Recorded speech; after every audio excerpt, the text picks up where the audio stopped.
the recording button, and then I switch screens. Okay, so welcome back, guys, after our couple-week break from Ophion. This is our 36th, 37th episode. You'd think I'd know, being the one running it, but, you know, numbers. I don't really have a whole lot of announcements. In fact, I can only really think of one off the top of my head. There is a Category 4 hurricane coming my way, supposedly sometime next week. So if I have to emergency cancel, it's not because I hate you guys. It is because I have a hurricane bearing down upon me. Because nature hates you guys. Yes, exactly. Yeah, that's... Oh, no. You know, no, never mind. I'll mention that during the break. So I think that's all the announcements I really have. So let's just go ahead and jump right into things. So, Captain, I believe you have a supplemental log to start us off with. I do. Captain's log, supplemental, plus 80 years. Due to the Ophion's frequent temporal incidents, I've become very well versed in the reporting protocol. As such, I'm attaching all sensor logs and personnel files to this log, which will hopefully save us a week's time when we report this to the Department of Temporal Investigations. The Ophion is in orbit around a rogue planet dubbed Photonesia by the colonists after its sudden appearance during the Romulan power core test. Sadly, the test ship was lost with all hands. We are also now in the year 2459, and these colonists appear to be the descendants of the Ophion's crew from a version that crashed during the warp test failure 80 years ago. I've offered the colonists our support, and I'm willing to bring them back to our time if they are willing, and if we're able to reverse whatever brought us here in the first place. I've invited my granddaughter, Venry Skull, and her leading counsel to the functioning Ophion in an attempt to figure things out. This is going to be one of those days. End log. Alright. So, first what we're going to do is we do have our lovely new CMO to introduce. So you'll have to excuse me, I'm going to be a little slow here as I remember my layout in Roll20. Alright, so Captain, you'll be in your ready room, and I have to clean up one token. Alright, so Skull, you're going over reports in your ready room, you're waiting for the away team to come back up, and right about then is when you get a chime at your door. Come in. Alright, entering is your CMO, Lieutenant Junior Grade, is it Pereer? I was going with Preer. Pereer. Alright. So in walks your newest CMO. Honestly, you haven't really heard a whole lot from them, but that's probably because, there haven't been really any medical emergencies or medical concerns up until this point. But, news of what is going on down on the planet has obviously filtered down through Scuttlebutt, and your new CMO is here to report in and offer his services. So I'm going to let you guys handle your own scene. Lieutenant Jackson, welcome. Welcome. Thank you, Captain. It's been interesting getting used to the ship.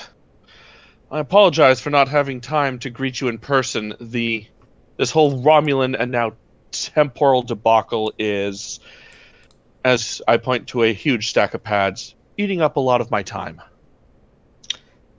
Understood, Captain. In addition to medical, I am versed in a lot of research area if you need assistance there.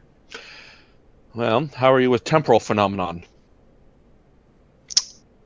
Never try to learn a whole lot, but doesn't mean I can't learn quickly. Well, in order to get back home, we'll have to pull every resource. And I'm afraid just like every other Trill out there, most of our past records are kept rather under wraps. Might I ask who or how many hosts you've had? I have had 4 hosts so far, or I am the 4th host. As am I. And are you a primarily Trill?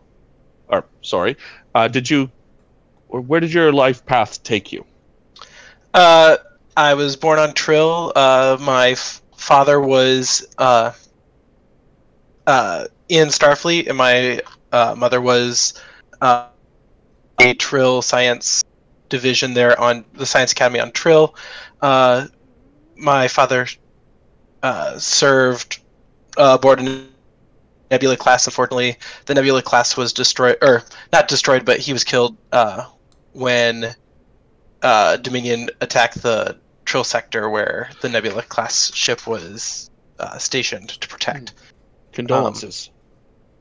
Well, it's very strange. The Pure Symbiote was actually its previous host was the executive officer of that Nebula class, who unfortunately passed away as a result of the attack as well. But they were able to save the symbiote. Well, I hope that you're. I hope that Jackson, you have a nice, long life full of healthy experiences to give the Trill or give the symbiote. I'm hoping so too. All of my hosts have been in Starfleet. I chose Starfleet before I was joined, so seems to have a track record there. You see the captain raise a small eyebrow and just shake his head quite quietly as he internalizes a thought. And how are you finding sickbay and Ensign Vara? It's been great getting used to everything. I'm very soon, or I graduated the academy very soon here recently, so yeah, just getting used to everything, getting the lay of the land.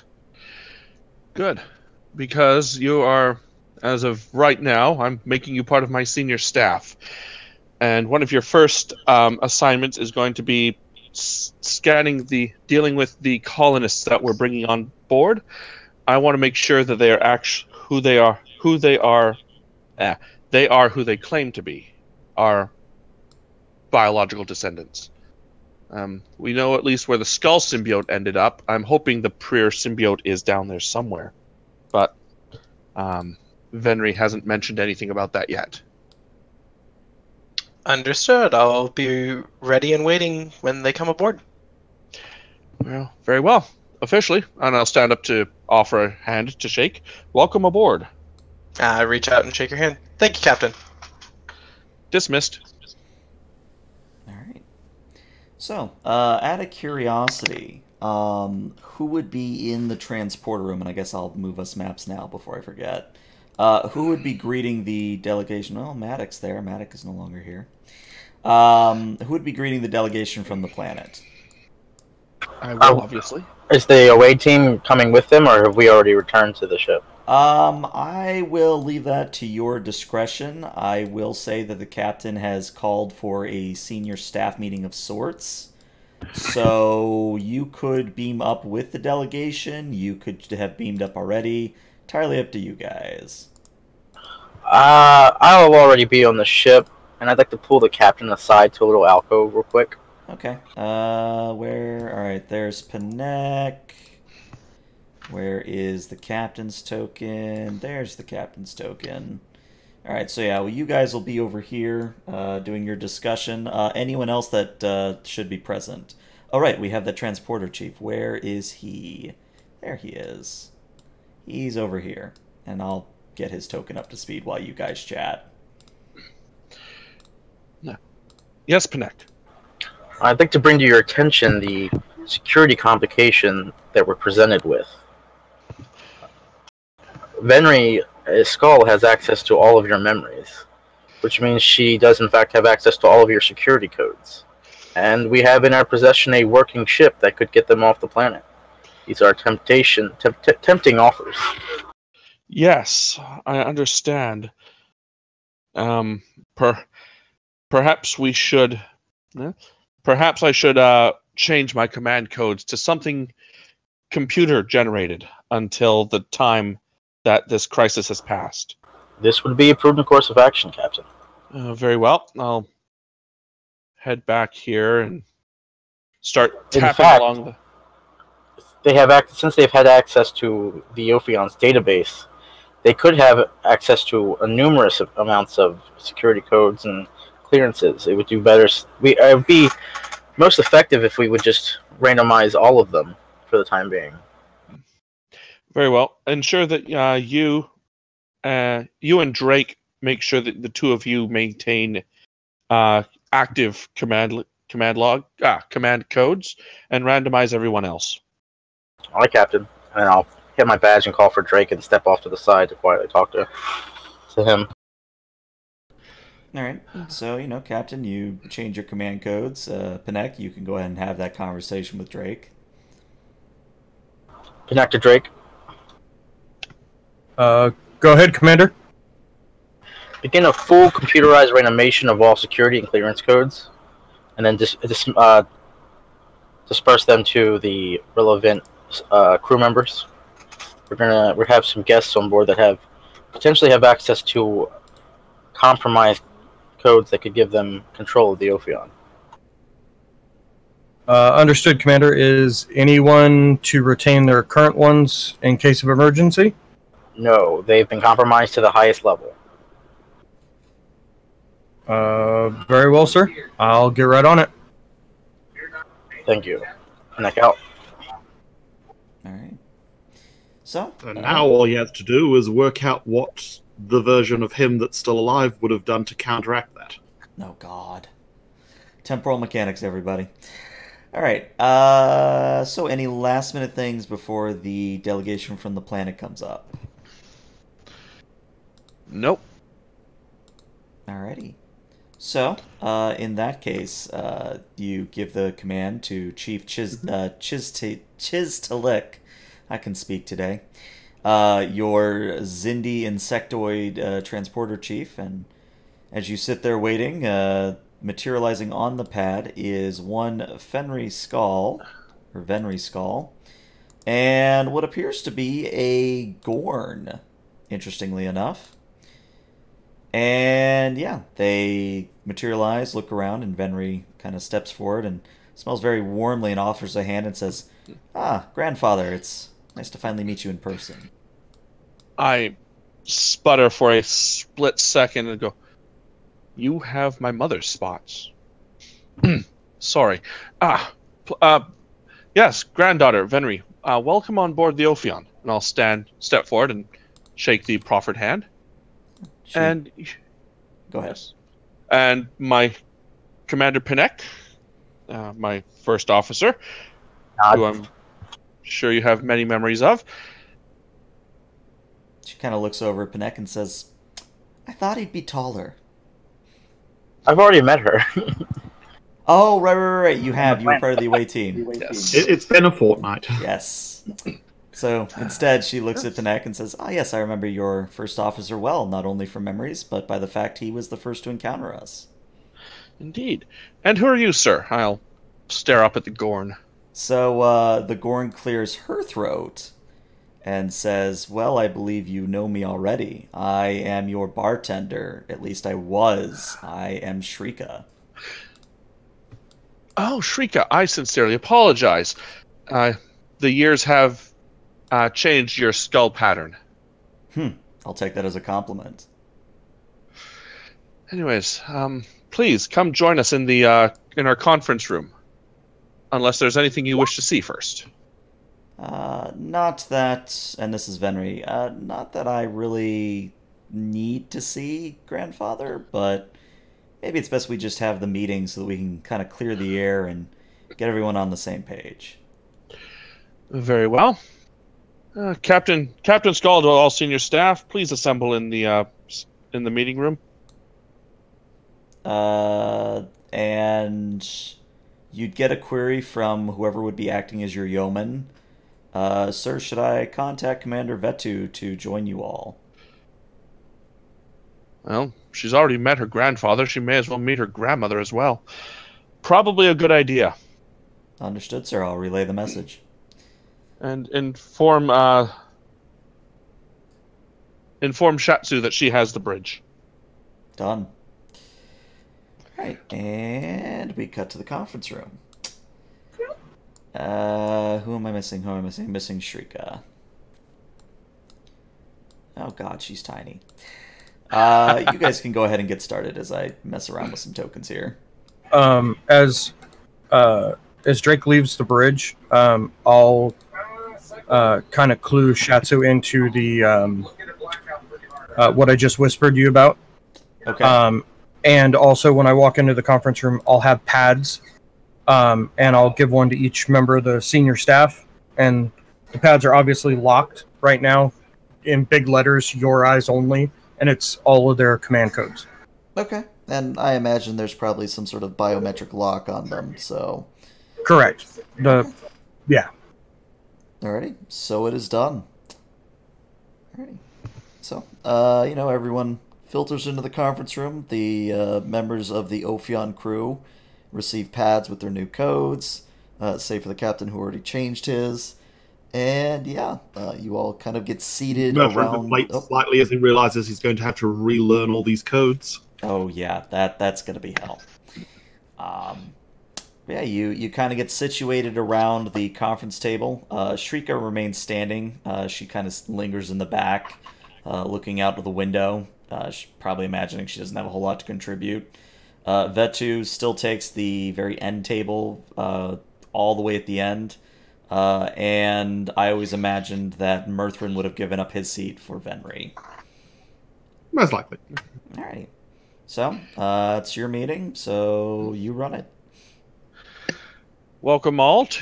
May I introduce Venri Skull, my granddaughter, and Srika, our current bartender, who I'm assuming will take on new roles and responsibilities on what I'm just going to call the Ophion Alpha, for lack of a better term. And I'll introduce Pinek, Locke, Drake, Pereer, Mirthrin, and I believe you've already met your grandmother down on the planet, Venri. Venri, nods as you introduce each person in turn, and as her eyes settle on Commander Vetu, there is a moment, and this would be noticeable for everyone at the table. There's a moment where Venri doesn't seem to know how to react, but it's a very fleeting sort of thing. So her smile falters for a moment, and then it goes right back to where it was, and she says, well, it's a pleasure to meet. Well, I've met some of you already, but it is a pleasure to meet you all nonetheless. Where would you like... Any particular vibes off of Venri that Mirthrin gets, or is it just general, oh, this is weird? That's a good question. I would say you're getting both this is weird and I would say apprehension. Make a mental note of that for later. Also, you can sit down, Mirthrin. The chair that you usually sit is up here by the captain. So yeah. All right, Chief Engineer. Mm-hmm. All right. So Venri just kind of looks to Skull and says, "So, where would we like to begin? I guess." Where I'd like to start is just a run through of our sensor logs. I'll tappity on the meeting room's console and bring it up, more or less real time of what we experienced during the warp test. Mm-hmm.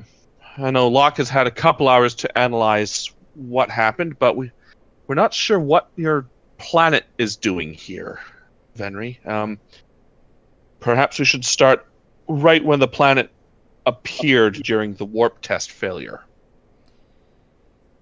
Well, I don't quite know how we came to be right here in particular, but what I do know is that what we've learned about the planet, Photonesia as we've been calling it, it is apparently based on some sort of ancient technology. Now, I know what you're thinking. Is it Takan?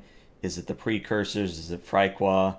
That we were able to determine it was actually none of those. It is some entirely different species at play here. However, even though we know that much, we still don't know how the planet even transitions from place to place. It is very random, and the only warning we really have of a transition is a massive power buildup around the equator. All right, I'll make a mental note to get full scans of the equator once we break this meeting. Mirthrin's already tapping on his pad down to engineering. Hey, start scanning the equator and keeping logs. All right. Has anybody made a trip down to the equator to see if anything's there?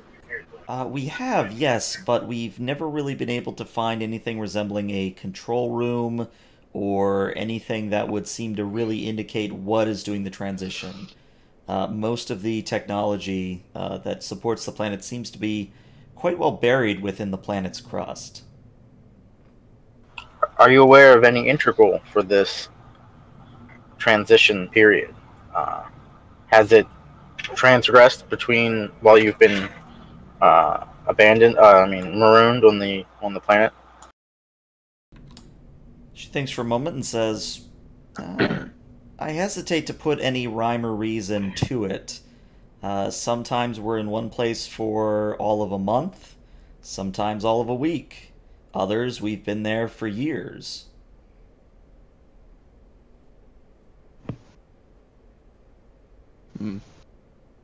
Locke, what does now that you've had time to go over our readings, what is your analysis, or what were we able to scan before this planet appeared? I know most of our sensors were on the Romulan ship, but were we able to see anything that would have hinted at this planet's arrival?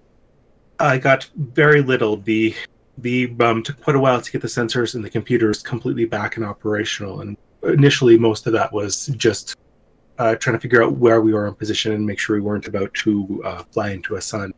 And then I've been combing through the data and trying to get as much information as I can, but it is a jumble of data.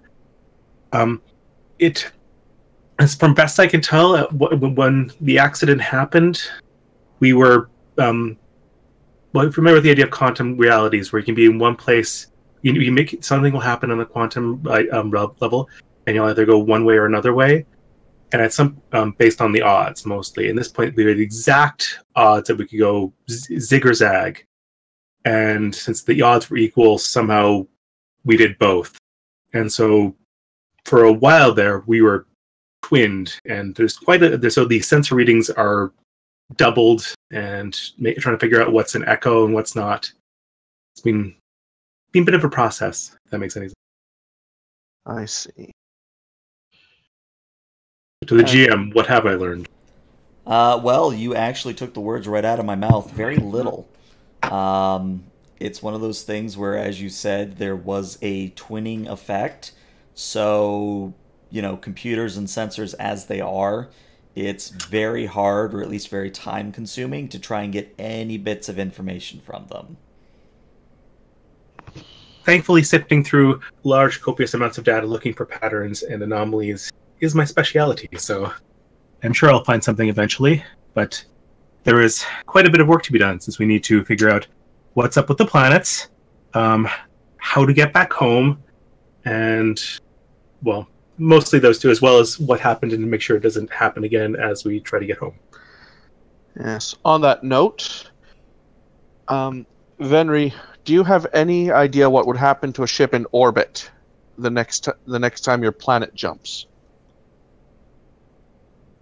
Considers that.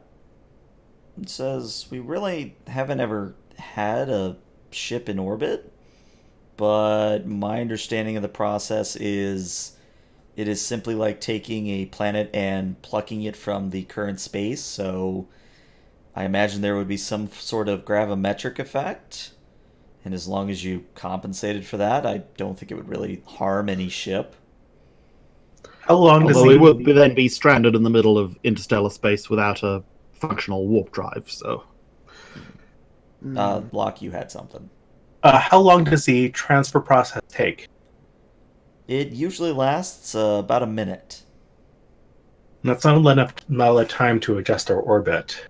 No. It might be a smart idea to actually land the Ophion on the planet to complete repairs. Captain, given the sporadic nature of the transportation, if this is mechanically controlled, it could be a malfunctioning equipment. Finding the source of this is a priority. Agreed. I'm not willing to risk the ship staying in orbit, however. We'll land the ship as soon as this meeting's done, and then we'll continue planetary surveys by shuttlecraft. Point of order, we will need to make sure the structure will stand up to a landing. It should be fine, because it's only a planetoid, but probably we got shook up pretty badly. understandable. Commander Vetu, I understand if there's any hesitance on your side, but we're going to need as much data as you can give us about this upgraded power core, and anything you can give us on the flight of the test ship. So Vetu, she's Romulan, so her face doesn't give you much.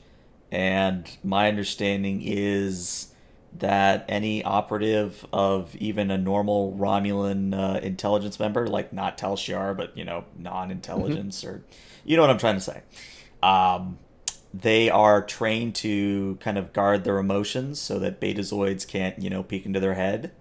So Vetu is very cold, both emotionally for Murthrin and for the rest of you. And she says, I do have data which could lend a perspective to this incident. However, I would only be comfortable with sharing them with you directly, Captain. Very well. We can meet in private after this is done. And there's another sort of look from Venri between Vetu and Skull, almost like she knows something, and she's very hesitant as to whether it's her place to speak.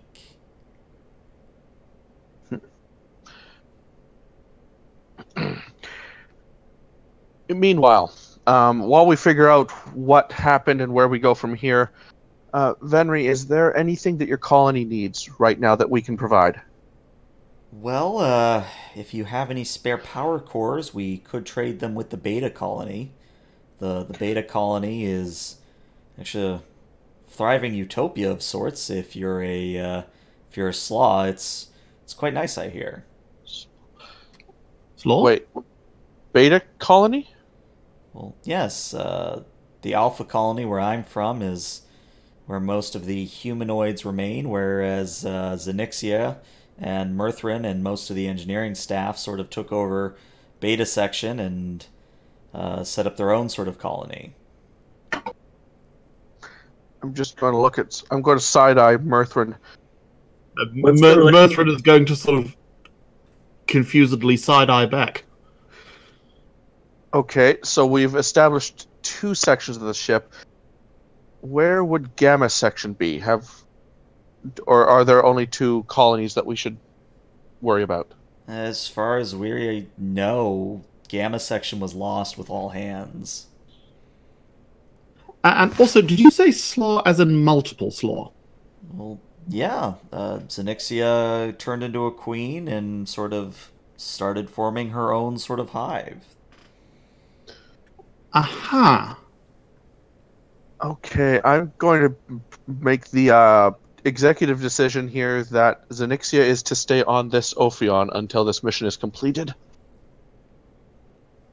Yeah, that's going to complicate rescues a lot. I mean, doubling the crew complement of the Ophion would have been hard enough, but I don't even know how fast Slough reproduce. Yeah, that's going to complicate matters. Well, we'll perform first contact with the Beta colony. If we have any power cores after this is all after all is said and done, Murthrin, let's see what we can do to help out the Alpha section at least. All right then. Should we raise the possible moral quandary if the eventuality if we do get home? Yes, I've been going through all of our the temporal prime directive, and while there is in rather large letters and in simple terms, people from the future are supposed to stay in the future. However, because they have been so isolated from all events, they have no way of spoiling the timeline. So basically, I'm going to make the offer, and anyone who wants to leave this planet is more than welcome to come, so long as we have the space for them. The question I was raising was, if we do manage to get back to the present, there will be a second Ophion in our timeline that has crashed on a planet. There'll be two of us, along with that will have to live out their lives on a planet, and then being rescued by us in the future. One migraine at a time, Locke. One migraine at a time. I am unsure if this is entirely accurate, Mr. Locke. We have seem to have passed into an alternate dimension here, where there has been a divergence in the timeline. There's nothing to say that by going backwards, we could reconverge these timelines, and neither Ophion would crash or not crash. Well, if we are in a divergent timeline, that means we'd be going back in time in this divergent timeline. We'd be traveling back in this reality, not our own. Recognizing that this conversation is going to take a while, Murthrin starts packing his things together and going to organize the landing. Yeah, ostensibly, the Ophion was twinned, and one's crashed and one was sent into the future. Whether or not that's so, in theory, there is a quantum reality where the Ophion just vanished, but I think it's more likely that we just. So we're in a divergent timeline, and it's unlikely we'll make it back to our own timeline. Well, that's the two options. We either have to travel through time in this timeline, or we have to travel through time while also traveling through dimensions, which I've only heard done once, and not very precisely. Let me guess, Kirk? Actually, it was the Enterprise. It was Lieutenant Wolf who traveled between dimensions. It was very. The Klingon. Yes, I remember that from. Pretty sure that was one of the cautionary tales in one of our multiple. Anyways, let's figure out what happened, how we got here, and then we can start figuring out how to get back. Panek, please prepare some planetary surveillance teams once we're out or once we've landed. Murthrin. Okay, Murthrin's gone. Locke, please just figure out what happened. Aye, sir. And is there anything from anyone else? Freer, I'd like you to get together with Venry Skull and get a list of any medical needs they might have, requirements of. Drake, I'd like to get a team together to survey that equator to get to an understanding of what this process that's happening is. As for the rest, I'd like to establish another team to establish contact with the Beta colony.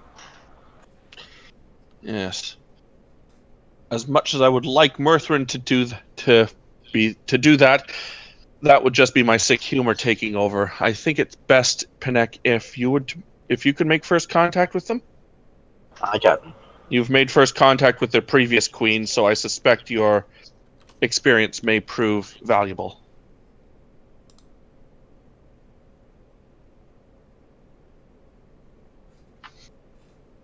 All right. Well, if nothing else, dismissed. Yeah. So everybody begins filtering out. Obviously, Captain and the Commander are going to the ready room. But on the way out, Murthrin has specifically requested that he wants to catch Venry in the hallway. So obviously it's not like Venry's walking around without escort. She does have, I would say, one or two security personnel just kind of hanging around. That's right. But yeah, you're able to catch Venry in the hallway, Murthrin, and I think you know what you're gonna. I think I know what you're gonna ask, but go right ahead. Good morning. Sorry. Hello, Venry. Cat. This is confusing. Okay. I can't think of any. No, go ahead. Nope. Yeah, I can't think of any diplomatic way to say this, so I couldn't help notice you were a little iffy around Commander Vetu in the conference room earlier. She hesitates, maybe bites her lip a little bit and says, "Yes, right, you You're a Betazoid, I think. Now, I realize temporal prime directives and all, and apart from anything else, it might be a little too personal, but I will just ask, do we need to be wary of Vetu? And you can see she's fighting with her words. She doesn't really know how to say this. But I don't think you'd get the feeling that it's because of the Temporal Prime Directive. This is something more familial, I think. Mm-hmm. And finally she settles on saying, let's just say my grandmother lived to a very old age and on her deathbed told me things that, while they might help you, would not exactly paint the Romulan Empire in a favorable light. And so Reverend sort of mulls over that for her. All right, then. Well, I have a ship to land. Well, hopefully it goes better than ours. Well, apparently I survived the crash, so... Yeah, as far as I know, you started your own little family, and, well, you know, if you ever make contact with Beta Section, you'll find out. I both do and don't want to find out, he says as he wanders off. Alright, so unless anyone had any quick interim scenes, we're just going to cut to the captain in the ready room. Alright, so of course, Captain, yourself and the commander, go ahead and abscond to your ready room, and as soon as the doors are shut, instead of sitting, Vetu goes over to the window and stares out of it. Back to you, but she does say, you may proceed to ask your questions, Captain. Okay. What the hell are you hiding? Well, your Starfleet. I'm sure Starfleet has many what some would consider doomsday weapons somewhere squirreled away, yes? Of course, I'm not at liberty to say, but we have... Starfleet is... Well, since the Dominion War, Starfleet has become a little more paranoid. And let's just leave it at that. What if I were to tell you the experimental core we were testing came from a class of ship that was considered to be a doomsday weapon of sorts? That would explain the power output of such a core. And I would congratulate the Romulan Empire on taking or gutting a doomsday ship and trying to turn it into something a little more useful. Well, as you can see, based on the fact we're here, we may not have been as successful as we thought. And she turns slightly, but, you know, not completely around, almost as if she's kind of regarding your fish tank. And she goes on to say, this doomsday weapon, this class of ship, was quite literally a space-time continuum bomb. When it went off, it would tear everything within a several light-year radius, and anything without temporal shielding would be utterly destroyed at a quantum level. And though we were thankful that we never had to use these sort of last desperation type doomsday weapons, I fully believe that this core, this weapon has been the cause of us being flung into the future. I see. That's a heck of a weapon, even by Romulan standards, or at least based what the Federation perceives as the Romulans, anyways. Okay, so I'm not going to cast blame on any of this or go into a yelling rant because, quite frankly, well, we're both dealing with the repercussions of that. So let's try to figure out how we can get back. Are you aware of any contingency plan for, or actually, should I be worried about the sector of space that we left? I know that was mostly empty, but what's in our timeline? Or Honestly, your guess is as good as mine.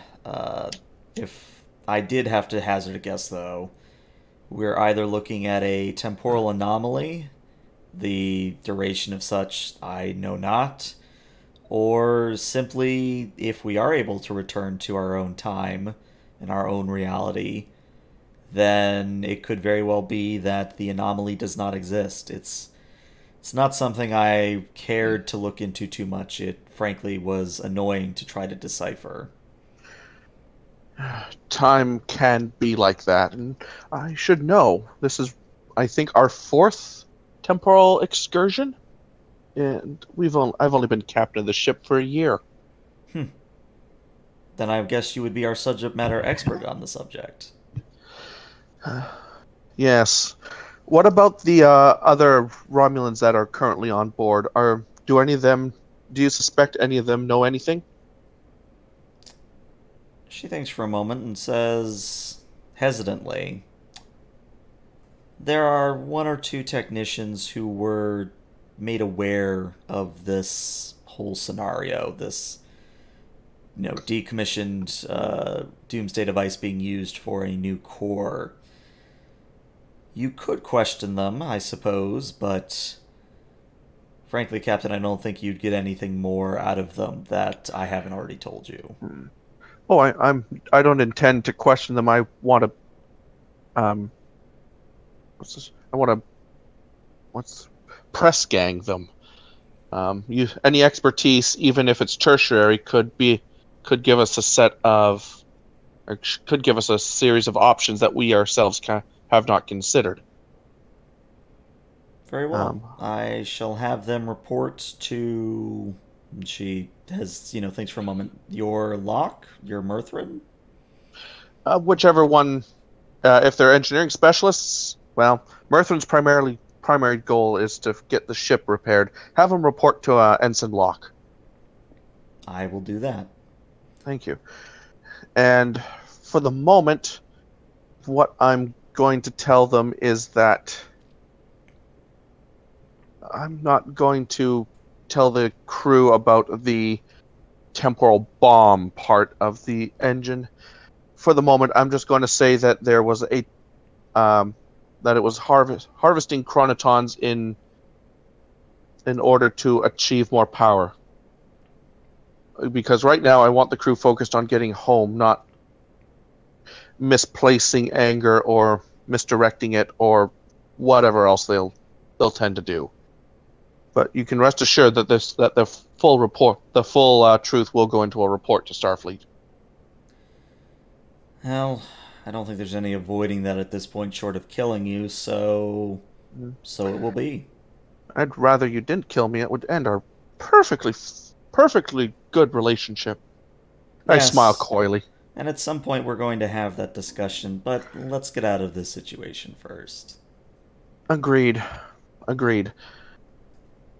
In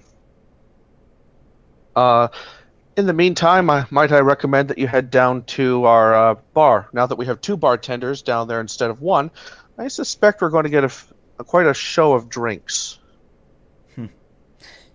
I think I'll do just that. And she moves towards the door and turns a little bit and says, I'll see you around, Captain. I look forward to it. And she leaves you alone in your ready room. And because you all knew this was coming, a familiar face Lord. a familiar face just sort of appears on your bed/couch thing you've got going on there, and she says, well, I was wondering if she would ever leave. The captain's head slowly lifts back from the desk where he would just let it thud. Mistress Q, I've already had one troublesome woman in my life today. How are you? Oh, you think I'm troublesome? Normally I'd be flattered, but I think we both know I'm here for different things. I don't suppose I could just ask you nicely to return my ship to its proper time and space? You could. Very well. Q, may you... I would be ever so grateful if you could please return my ship and crew to its proper time and place. She, mockily thinks about it, tapping on her chin and says, tell you what, if everything goes wrong and you have nowhere else to turn, I'll do it. But on one condition. You'll owe me a favor. Well, that's an interest. Owing Q a favor. Now, there's an interesting idea. But, very well. So what is the actual reason that you're here? Oh, well, in addition to overseeing the Andromeda Galaxy, I'm sort of a, shall we say, temporal connoisseur. Normally we'd have Q handle it, and by now, I think you know when I say the other Q, I mean Delancey Q. But she says normally we'd have Q handle it, but he's a little bit busy right now, so here I am. Well, I hope you enjoy the mess that we've caused. Probably made for quite an entertaining show. Oh, quite a fantastic light show. I particularly enjoyed the twinning effect that's caused 2 of your ships to appear. That's going to be quite a mess you have there to wrap up. Yes. So, if you don't mind, Madam Q, I'm very busy right now trying to figure out precisely what to do. So, unless you have any insights, I'd really like to return to the bridge and coordinate the efforts. Oh, well, I always have an insight. It's just a matter of you deciphering what I mean. So, Oh. I'll leave you with this. The answer that you want is not something you're going to like. And she vanishes. When is it ever? I'll head up and go to the replicator. Computer. Triple serving of scotch, please. Alcoholic content. And of course, since you're the captain, it is going to give you actual scotch instead of well, I mean, it's still replicated, but it's not going to use synthahol. It will actually put in the alcoholic content, which is heresy to some, but it's a replicator. It's space magic already. I'll down it in about 3 gulps. Have a glass of water to wash out the breath, and then return to the bridge. Alrighty. And apologies, my phone is now blowing up. So let me mute that real fast. I knew I forgot something before the stream started. Alright, there we go. Hopefully no more beeps. Okay, so, where do we want to go next? Let's go to engineering. Alrighty. Well, Panek isn't there, but sort of the dream team of engineers, even Sona has come down, and you all are currently discussing the situation you find yourselves in. Mirthran, I will say that at the moment, the engineering crew is just aware of the fact that they are around a planet around Photonesia, or named Photonesia. They don't really know the whole time dilation effect. The time sort of transition has been kept, I would say, rather tight-lipped. But, yeah. They'll figure it out once we start prepping the ship for a temporal jump, but until then. Yeah. So, Prag kind of looks at you and says, all right, Lieutenant Commander, what fine mess have we gotten in this time? And how badly should I kick a Romulan's ass next time I see one? Well, diplomatically you shouldn't, but just between you and me, they have screwed us over big time. He looks at you and says, are we talking like leaving an Andorian without a bra in the middle of a blizzard, or... I'm thinking more leaving an Andorian without a bra in a blizzard than taking a photo and showing it to your friends. Oh, so a Tuesday night then. Sure, let's go with that. Zenixia looks extremely confused and says, This is a joke, right? Knowing Prague, it could be either. Anyway, we need to get this ship prepped to actually land. Well, and this is Anixia talking. Well, from what I can tell, we could land the Alpha section, but the superstructure has a whole lot of microfractures. I hesitate to say if the whole ship could land safely. Honestly, we could probably use some time at space dock. Unfortunately, we're on a bit of a time crunch. Would splitting the sections up and landing them individually work? Prague sort of scoffs and says, of course it'd work. Would it actually be quicker to repair? Probably not. Oh, well, actual repair delay we can... Oh, excuse me. Sorry, coughing fit. Yeah. Now, what was I saying? Something about splitting the ship in repair time. Ah, yeah, that's right. Well, it would increase the absolute repair time, but, well, the planetoid we're around at the moment could, shall we say, disappear at any given moment, and we'd rather not be stranded in space when it leaves. I mean, apart from anything else, the planetoid has a breathable atmosphere. And Sona speaks up at this point and says, yes, Lieutenant Commander, about that. We ran the scans you requested, and we did notice that the equator had a... this is the GM hesitating, not Sona. Had a interesting signature when it comes to both energy and power output. Almost as if there is some sort of vast holographic and or transporter network that runs beneath the surface. No, that will track with what we know. Okay, well, let's say he'll sort of like call up like the initial survey pass of the planetoid.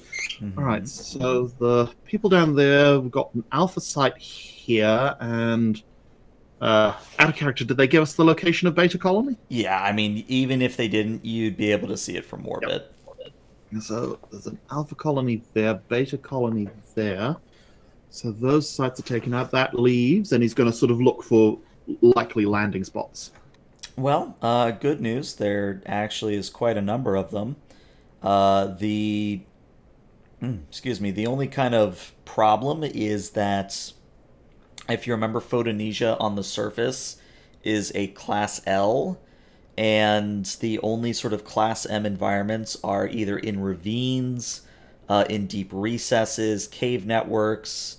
So you could land the Ophion or a section of it or the whole thing in one of these ravines or in a cave, etc. But getting in and out is going to be very, shall we say, delicate. Alright. Well, ideally, we want to try and land somewhere near the equator so we can investigate that, because that's the key to what's causing the weirdness. If we can get a handle on that, we might be able to put a stop to it, or we might even be able to get some level of control over it. We don't necessarily have to land there. We have shuttlecraft. True. The main question is what happened, like how close do you need to be to the planet to transfer with it? It's a good question. I don't think I have an answer for you quite yet. As far as we know, standing on it is the only example we have. Being in physical contact with it, and I guess like the atmosphere transfers. True. And if we could set up some probes in low orbit around the planetoid, then see which ones come with us, we might be able to like figure out a buffer zone. But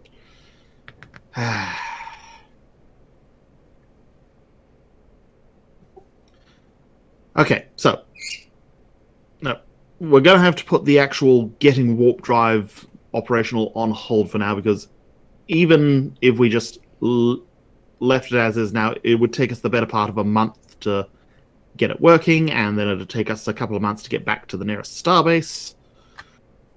Out of character, I think that's right. Like, the warp drive was just completely fried. Well, it wasn't fried. It was completely offline, and to cold start it, you're gonna need some very rare materials. Hmm. So right now, priority is this planetoid itself is actually our best bet for getting anywhere. So we need to figure out what it is, how it works, and for that we need to get down on the surface. So, and Mithrin will start drafting, sort of consulting with the others, and drafting like a good location for the 3 separate sections to land, where they're sort of within easy reach of the equator and each other, but still have but can still get to like a cave system or something if it's like the power shuts down and they're on emergency reserves. And as you do that, Zenixia kind of speaks up and says, not to question you, Lieutenant Commander, but should we not keep the Ophion together? Would it not be easier both on the superstructure and for the crew to remain as a group? Out of character, wasn't it a case of like the ship couldn't handle landing as a whole unit? Or? Well, maybe I wasn't clear. So right now, imagine just there is a bunch of fractures and microfractures and a lot of stress on the outer hull. So while you could separate the ship and land individually, you're going to have the same problem no matter where you go. Those fractures just don't go away by splitting the ship. It's just that you're spreading out the number of them, if not multiplying the amount of surfaces that are going to be subjected to entry and re-entry. Gotcha. So, I mean, I'm not I going was to reading it more as a case of like having all the sections stacked together was putting extra strain on it or something. No, I mean, that was probably me not being very clear. From an engineering standpoint, it's quote-unquote better to remain as one, but I'm not going to stop you if you want to split up the ship. Okay, no, it's just a case of if staying together it doesn't endanger the chances too much, we'll just stay together. Well, I mean, to be fair, the chances are not great to begin with, but, 0.001 better is still 0.001 better. Alright, so, yeah, focus will be on, okay, let's get this ship down in one piece. Okay. With no one dead. All right. And I approve of this plan. Let's see. At this point, we're going to cut to the science lab. And let's see who's here. Okay, so we've got Locke. I like how you have to remove me from every map. Yeah, it's just like every map I go to, it's like, all right, there's Panek. Panek is always watching. Always watching. All right, where did I put my Romulans? There's my Romulans. So, Locke, you're doing some calculations. You're trying to figure out, how to reverse the scenario you find yourself in. When in walk 2 Romulan. They both are engineers, that you would have had previously on board the Ophion that were monitoring the core test. And they both walk in and say, Locke, is it? Yes, it is. I put down the 3 pads I'm holding to compare notes and kind of nod. Thank you. You're here to help with something, I presume? Yes. And they sort of point at each other. My name is Mur, and let me actually put those so you The can other see one's their names. Thren? I wish. The other one says, and my name is Rizlin. Oh, well, it's good to see you. As I don't break eye contact. I continue to look at them, but my hand kind of like runs over the keypad a couple times and hits a couple buttons, like alt-tabbing, like the boss button. Kind of sensitive away, sensitive away, sensitive away. Okay. Lock that. And Windows key L. Rizlin goes on to say, we are here to help you with calculations for potentially recreating the incident that brought us here. Excellent. Right. Well, you can go to that station there and start working on the calculations to reverse it. I have some preliminary work done there. You can the reason you can help me kind of see if we can eliminate some variables of what caused us here to make sure that we end up reversing it and not going farther forward. All right. Going through these logs and kind of de-twinning and removing what's twinned, what's a sensor echo, what's just background static. Samur moves over to the sort of central console in the room. Rizlin moves over to this console here and begins helping you out. And because we could use some momentum at this point, why don't you go ahead? Excuse me. Why don't you go ahead and roll me a... let's do either an insight or a reason science. Oh, excuse me. Reason science is my ballywick, so that's probably... Okay. And let's have the ship assist you with... what do I want to make this for the ship? Definitely computers. And yeah, let's make it computers and science. I'm assuming data analysis counts as a focus. It would indeed, and the difficulty is only a 2. So, okay, there's one success from Locke. Is someone rolling the ship?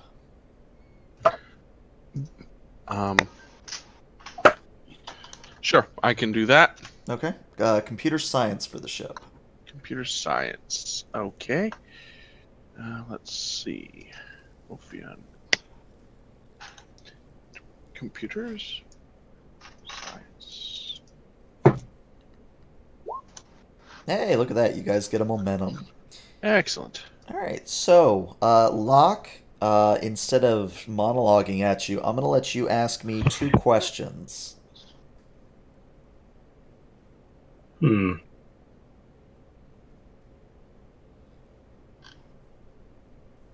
That's a good question. Where do I want to start? It's not one of my questions. Well, right. I'm not that evil. It's the wish. What should I wish for? I wish I knew what to wish.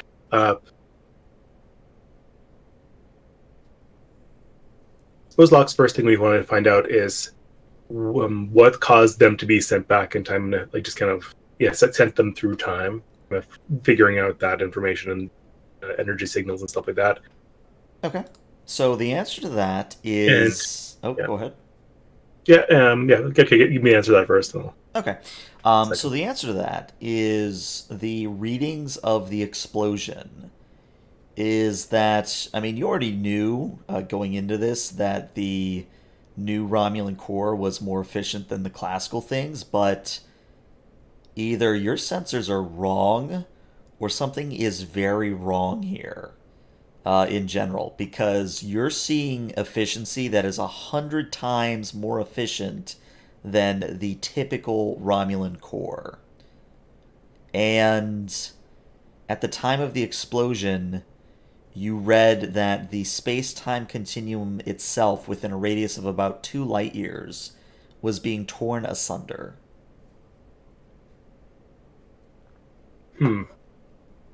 I plug the numbers into this equation, and the result says, "Oh God, oh God." Alright, so I also want to look at how it relates to like any information on the planet. See if that might have caused the planet to appear, or the explosion might have been triggered by the planet's proximity mixing with the temporal effing up. Let's see. Okay, so the answer to that is, and you're not 100% sure on this, I would say you're around 80 to 90% sure. You think that the planet appearing was mere coincidence. That based on the readings you're getting, or at least the readings you are able to, filter out of all the noise, as it were, that the test ship was already on the verge of an explosion when the planet showed up, and it was just that initial sort of gravimetric shockwave effect of the planet appearing and inserting its gravity on local space was enough to disrupt the containment of the core. It was the wrong place at the wrong time. Mm-hmm. Was there any kind of causal link between the time shift and the planet then? No, it does not seem, strangely, that there is a link there. And that will be your 2 questions. You may spend the momentum you just got to ask me another. I'm not going to be stealth. I think that's... all the viable information we need. Okay. So, as you comb through this data and you talk it over with Rizlin and Myrrh, Rizlin sort of looks at what you're seeing and says, "Huh. Well, obviously I'm not going to tell you too much, being Starfleet and all, but this is about what we were expecting."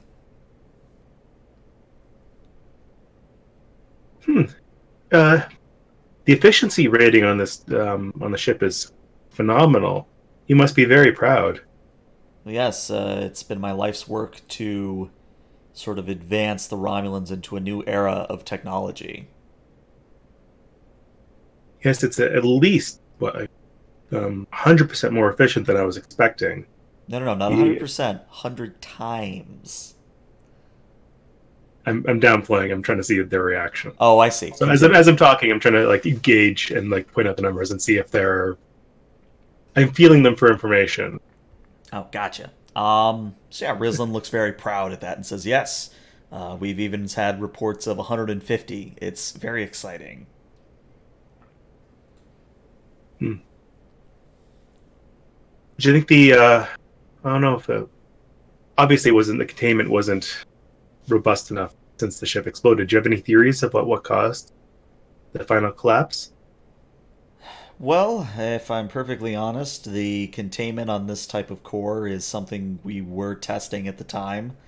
It was initially designed to sort of be a one-time use type thing, where you would sort of send the ship in a one-way direction and not expect it to come back. So this was our first attempt at creating a two-way transition so that the core could be used more than once. So it's a single-use scout ship? Of sorts, yes.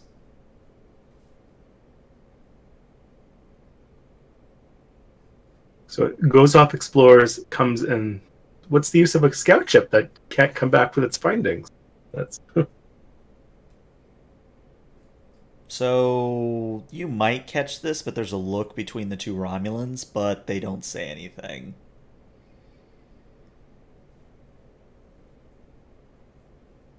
okay. Oh well, I suppose that's why you were working so diligently trying to get the return trip. Or I suppose you could always go out yourself and gather the reconnaissance ships. I like how Locke's probably just playing it cool, but I can honestly believe he didn't put two and two together. No, Locke's freaking out and screaming inside his head. His head's going, ah! I feel like that's like Locke's suicide default. Time bombs! Literal time bombs! I wasn't thinking time bombs. He was just the ship equivalent of a kamikaze. That's how he's picturing it. Okay. Okay, and with that, we are actually going to take our break. Gentlemen, if you could be back by 3:30, so 7 minutes from now. Sounds good. All right, Be right BRB.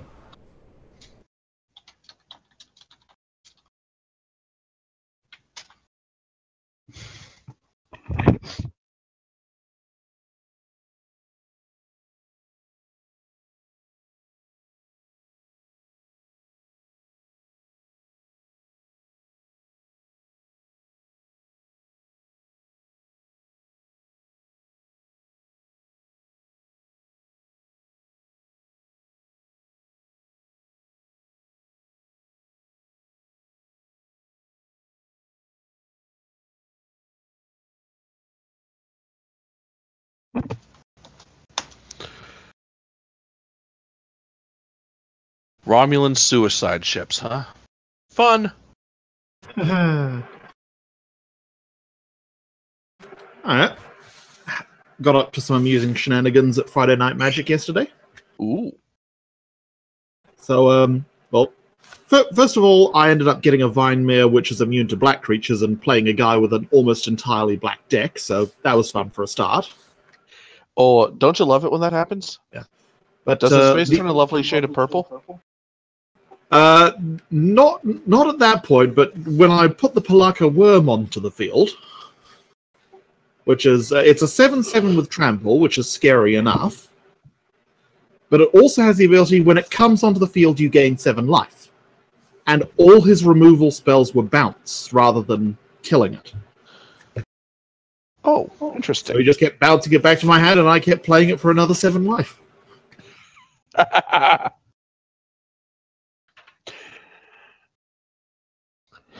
And then the guy learned a valuable lesson that day. Well, so did I. The deck had absolutely no answers to flyers beyond a couple of dwindles, so it lost to the other 2 decks because they had Pegasus Coursers. I have no idea what those are. I haven't played Magic in about 10 years. But basically, they're a little 1/3, but they give another creature flying when they attack. Oh, fun! That's scary. You know, the one I've been having fun with in Standard is this artifact creature from the Dominaria set called Traxos Scourge of Krug, which is a fun name for a start. But it's a 4-cost 7/7 with trample, and it doesn't untap on your regular untap step. Instead, it untaps anytime you play an artifact card.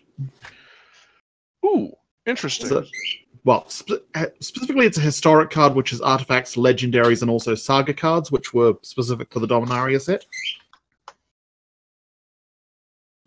So I've been playing that in a almost entirely artifact deck with some 5-color fun sprinkled in. Taste the rainbow. Doubly so because I've got a whole bunch of Voltaic Servants, which are on your end step, untap target artifact. So it's basically becomes a 4-cost 7/7 trample with vigilance, which is terrifying. Yeah. So that's generally the first thing that gets nuked. Yeah, I can see why. Alright, so not to interrupt their lovely discussion, but just wanted to say, of course, all of you on Twitch and watching this on the recording, thank you so much for doing so. Always love it that my streams get any views at all. It's kind of an honor that someone besides my players cares about what happens in the game. So, of course, thank you for all your support, your follows, your subs, etc., etc. On that note, just remember that if you do have Twitch Prime, you do have to manually resub every month. I know it's stupid, but there's nothing I can do about that. I also think there's some sort of special going on with gifted subs at the moment. Something about how it's easier for gifted subs to actually do their first month for cheaper. Not really sure. If you're interested in that sort of thing, check it out. I'm sure Twitch has a post somewhere about it. And again, the other thing I'd like to reiterate is that next week I will likely have a hurricane bearing down on me.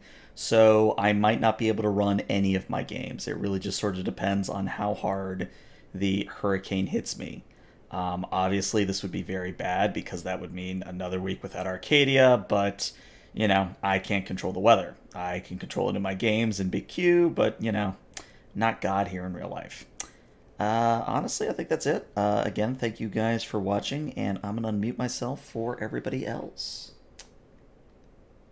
Because then the population explodes, and the more people there are, the more people who die in the end, and he's an immortal death god, so he can be patient. He can play the long game. I only Pretty much got the every time I tail end of envision that, death. and I'm it's a back. terrifying scenario. Yeah, well, it's basically like, he doesn't want to kill people, because, like, everyone dies in the end, so instead he wants to create a healthy, peaceful, prosperous place where lots of people live. Because the more people live, the more people eventually end up in the underworld. Whenever I envision death gods, well, in addition to the evil death god, I tend to go for death from Sandman, Neil Gaiman's death. Mm-hmm. The perky, cheerful goth girl. Oh, yeah, I remember that now.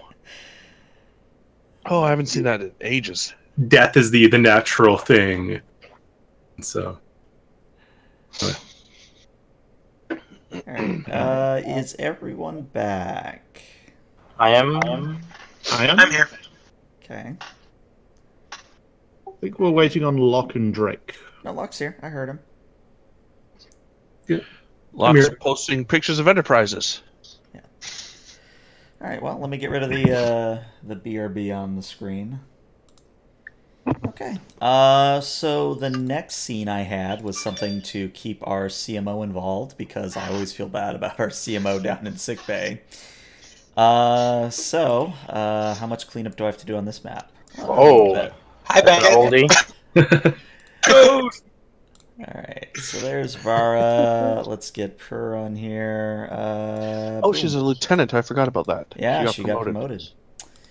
Alright, so... Wasn't she only... Yeah, whatever. Yeah, she was an ensign before. Yeah. Okay, so, Jackson, you are currently, sort of doing your daily routine in the sick bay. And Vara, your nurse, kind of comes up to you and says, do you have a moment? Absolutely. For you, Vara. Well, I was doing a little bit of due diligence, as the captain suggested, and going over our scans of the colonists, and how much do you know about what's going on? A little bit. A lot of wibbly wobbly, timey wimey stuff. Well, that would explain why I'm seeing scans that would indicate the skull symbiont is somewhere else. Well, sir, then I'm ready to report that, yeah, everything seems to check out. They are who they say they are. Excellent. I will calm the captain and let him know. Awesome. Another thing that I noticed is that, and she thinks for a moment, how well versed are you with temporal mechanics? I need to become more well versed, judging by the stories of the ship, but I can understand for the most part. Well, you know that every single cell in our bodies has a unique quantum resonance, yeah? Correct. Well, as you may have suspected, the cells of these colonists is just slightly out of phase with our own. If we were a 1, they are about a 3. Okay. Interesting. Any idea why? Well, my first hunch is that either themselves or us are from an alternate timeline, or not really timeline, I guess you would call it a reality, much like the mirror universe, but I honestly don't know. I mean, you work here. We don't exactly get a whole lot of information here in sickbay. This is true. Do you mind if I take the information? I'll go personally deliver it to the captain, and then I'm going to stop by and see if Locke and I can figure out things. Being a researcher myself, might be able to lend him a hand, and we might be able to figure out some more information for us down here. Certainly, and she hands you the pad that she was working on and says, that contains everything you'll need to know. Thank you very much, Vara. Yeah, Actually, that is weird, because, like, if there was a quantum twinning event, wouldn't they have the same quantum signature? I'm not going to say he says in general to the chat. All right. Prior to Captain Skull. Skull here, go ahead. I have the scans of the colonists done. Vara was very diligent in getting it done, and I'm coming up to deliver them to you. Splendid. I look forward to seeing you when you arrive. All right. We're out. And we cut to the ready room. Skull to Mirthrin. Lieutenant Commander, go ahead. I noticed that the ship. I remember which key the push to chat was. I noticed that the ship hasn't landed yet. What is the progress on that? We're almost there. We're just going over some last checks to make sure the thing doesn't break apart on re-entry. I certainly appreciate your due diligence in keeping our ship intact, Mirthrin. Skull out. All right. And I'm actually going to have the landing sequence take place right as about Prier walks in. And I'm going to butcher that name 7 times, so apologies for that. But I'm just going to do a single... Well, I'll have you guys roll it. So for Sona, I need Sona to roll a control and con. And one of her focuses will apply. And then the ship, I need to roll a structure, and we'll call it con as well. And the overall difficulty here is going to be, let me check Sona's talents real fast. Let's see, does not have the talent in mind, so the difficulty here will be a 3. All right. I'll roll ship. Okay. I can roll Sona. All right, go right ahead. Would Mirthrin be able to assist by continually modulating these structural integrity fields? I will allow it, sure. Mirthrin Yep, sure. can assist with a control and engineering. I'm going to assist by sternly looking at the view screen. What is it for Sona? Control and con. Let's see. Ship power systems, warp field dynamics, maybe. Neither of those, unfortunately. All right, without specialty then. Mm-hmm. Well, Sona, being the tremendous pilot that she is, and Mirthrin, Oh, okay, sure. Wow. Mirthrin being the amazing engineer that he is, the landing is smooth as butter. You barely feel any sort of signs of entry into the atmosphere, and Sona very expertly almost glides the Ophion in for a landing and sets you all down within a ravine, so anyone looking at a window would see that the sort of rock walls begin to creep up the sides, and eventually the natural, I guess you would call it lighting of the planet, begins to sort of drop away and form sort of a darkness as you get deeper and deeper into the ravine. And eventually there's a light jostle across the entire ship as it lands and settles on its landing struts. And it's about that time, Captain, that you get a chime at your door. All right. Come on in. All right, in walks your CMO.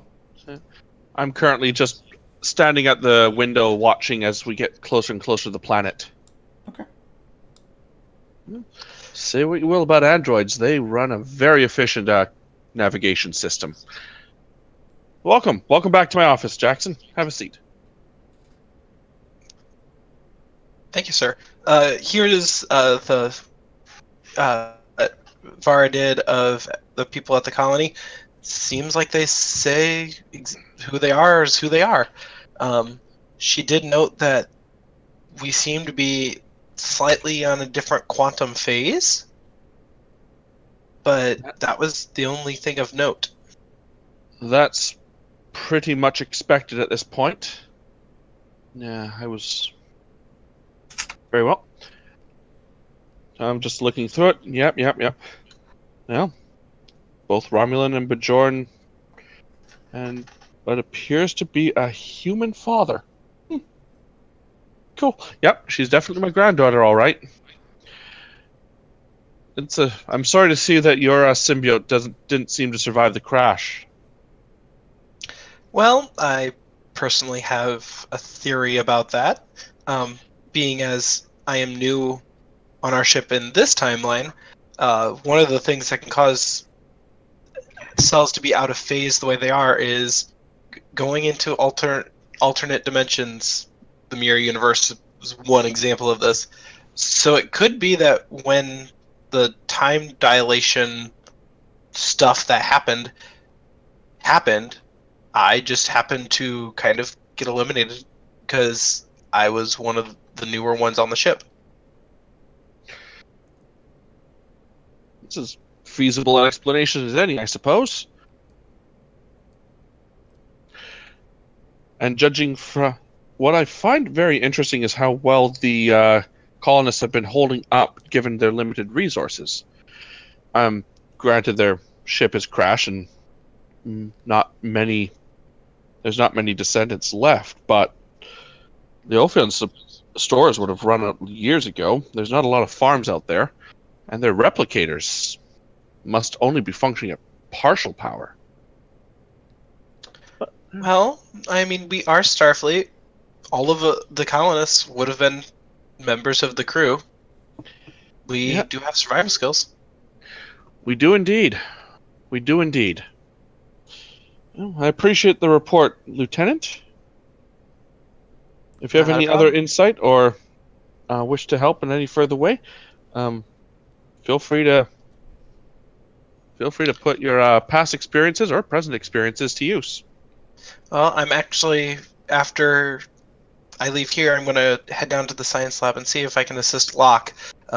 Medical bay is a little boring at the moment. There isn't a whole lot of action, so I might as well help where I can. Splendid.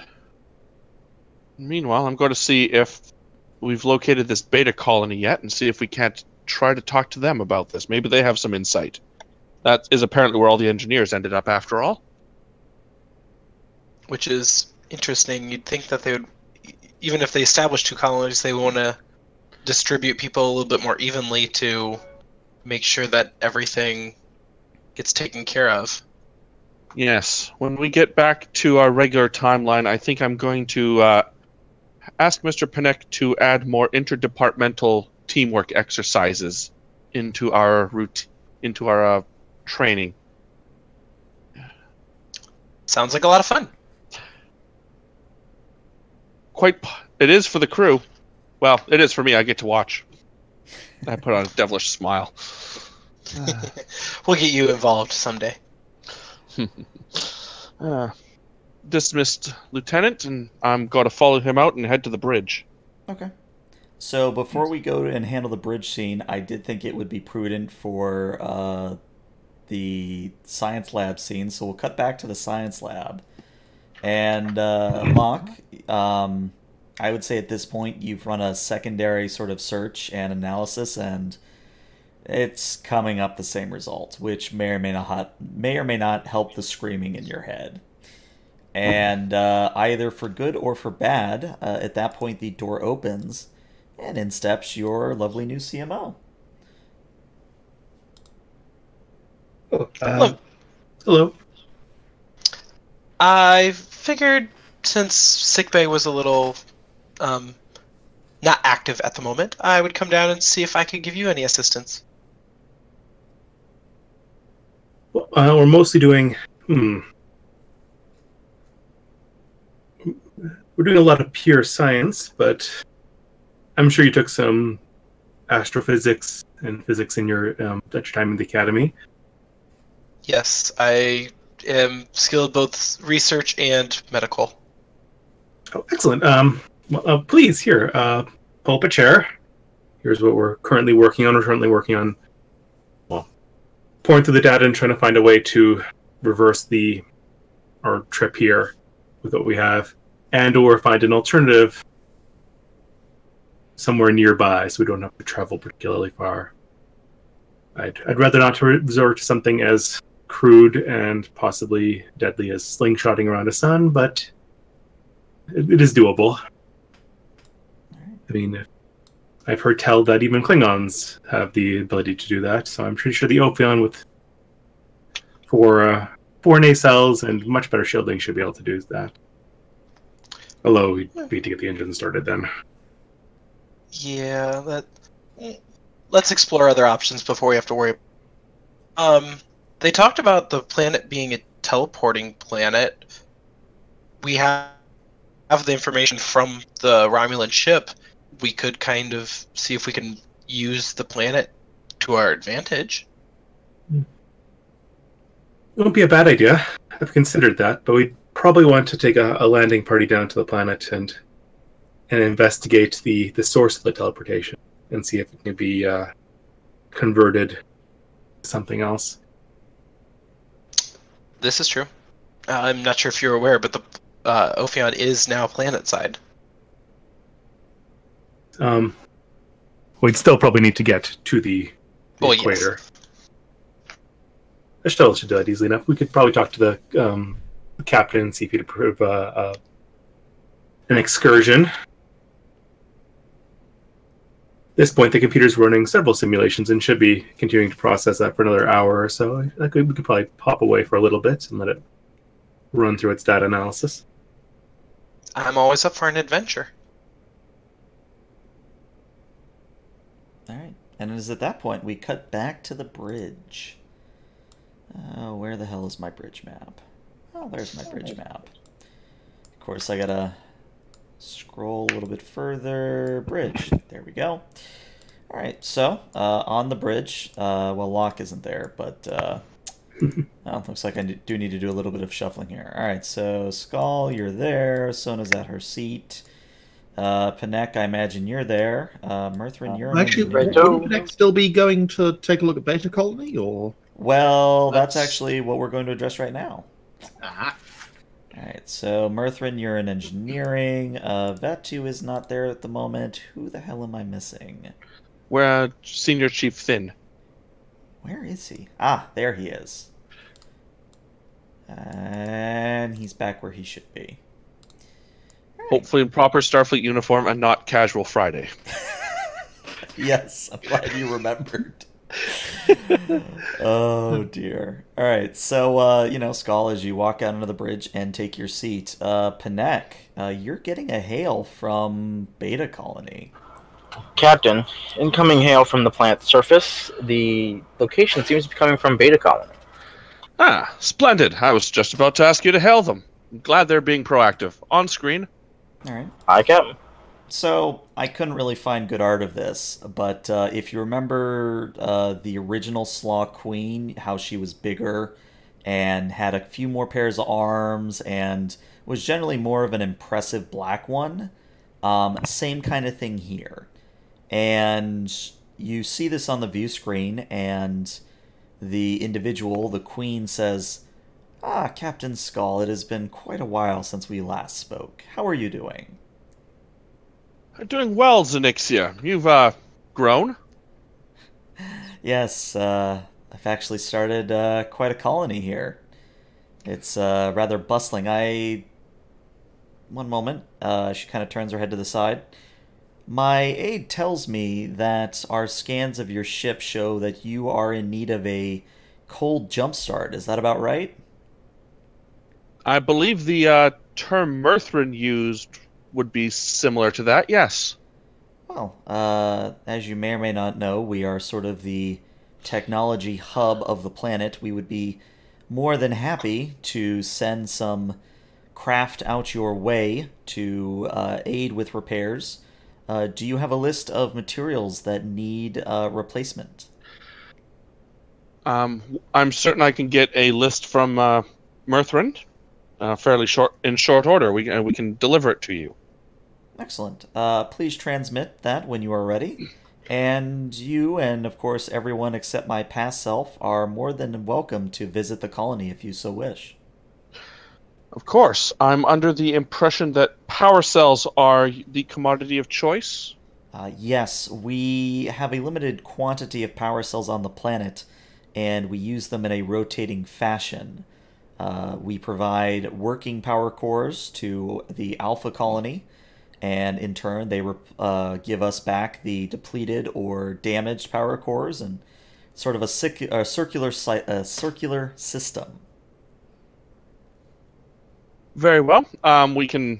We have some spares which we can probably give out to you, and I'll be sending Commander Panek and a small team to come and see the colony that you've built.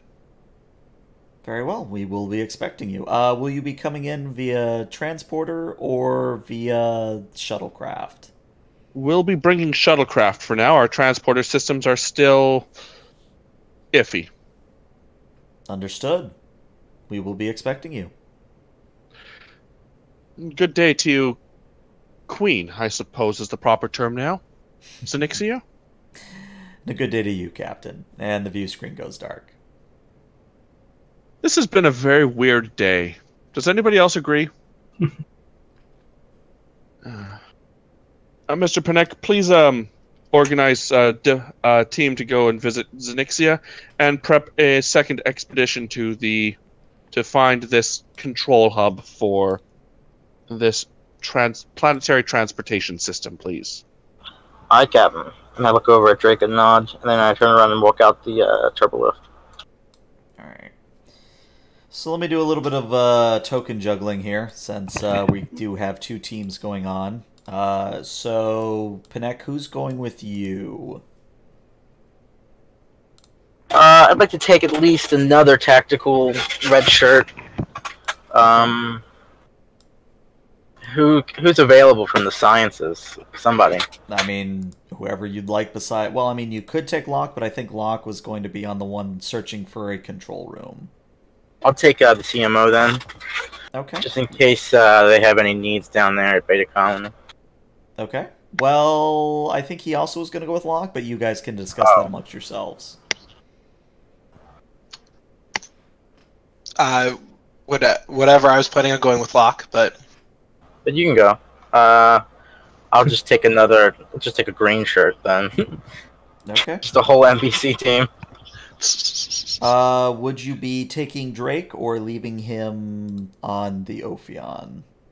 I'll take Drake if he wants to come. Might I recommend bringing along the Zarid? Also gives me a character to play. Yeah, the cultural expert. Dirty Sure. diplomats, but Yeah. okay. You know, I haven't played her in a while. It'd be fun. Yeah. But, yes. So that's the Panek team. Locke, who are you taking on your team?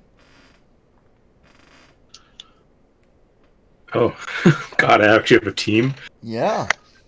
you outrank me.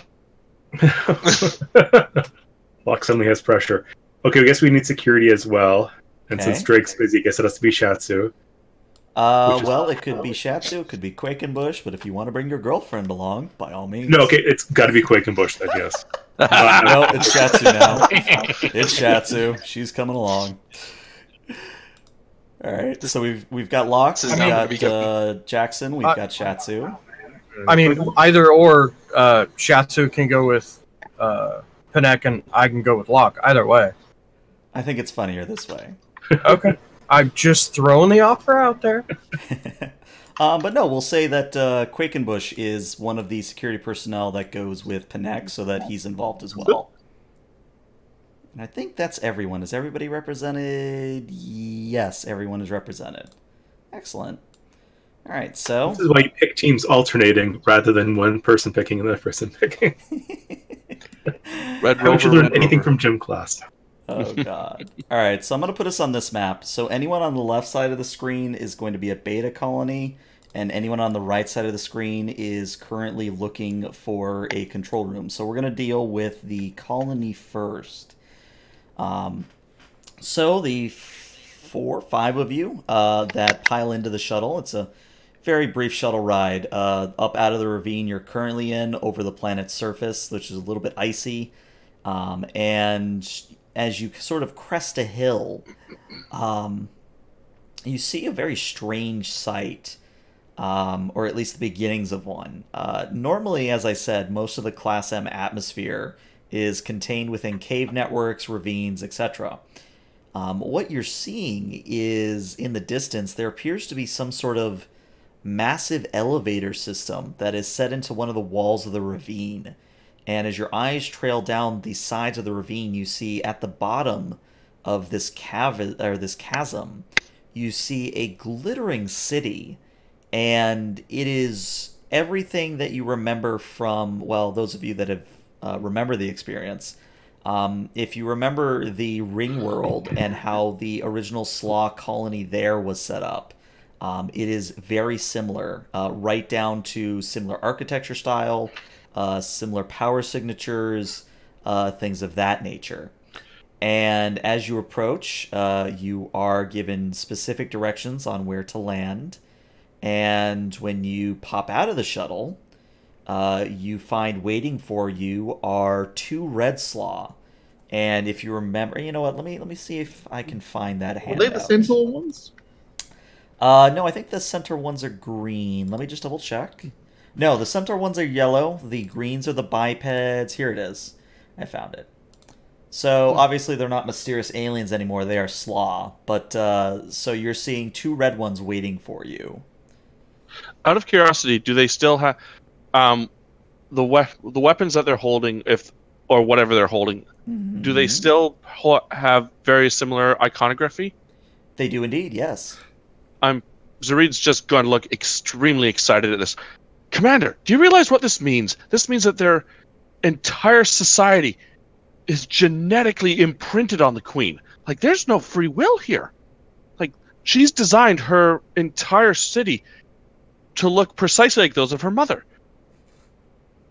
This is an interesting development, Madam Zarid, but just take notes for now. We have yet to meet Zenixia or taken any idea of her current state. Yes, Commander. So, one of the Red Slaw kind of walks up to you, and I'll actually throw a token down because I'm not an animal.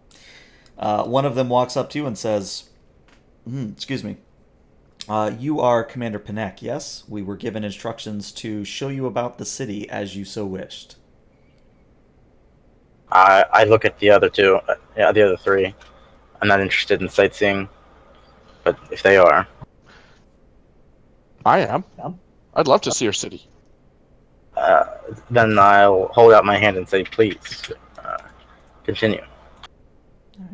All right. This way, please. And they begin walking and pointing out various sites. So, for example, you pass by a rather tall-looking building after a few moments, and your guide says, this is where we keep one of our auxiliary reactors. It is based heavily on both Slaw and Federation design. It is usually used when we are in the process of a transition to maintain our atmosphere about the city in case there is, for whatever reason, a loss of atmosphere. And over here, you will see our gardens. And, it's kind of a typical tour. You see lots of interesting both cultural and scientific sites, but the main impression, as Zarid has already realized, is that a lot of the Slaw-type buildings are extremely, if not exact, duplicates of the same ones you saw in the Ring World.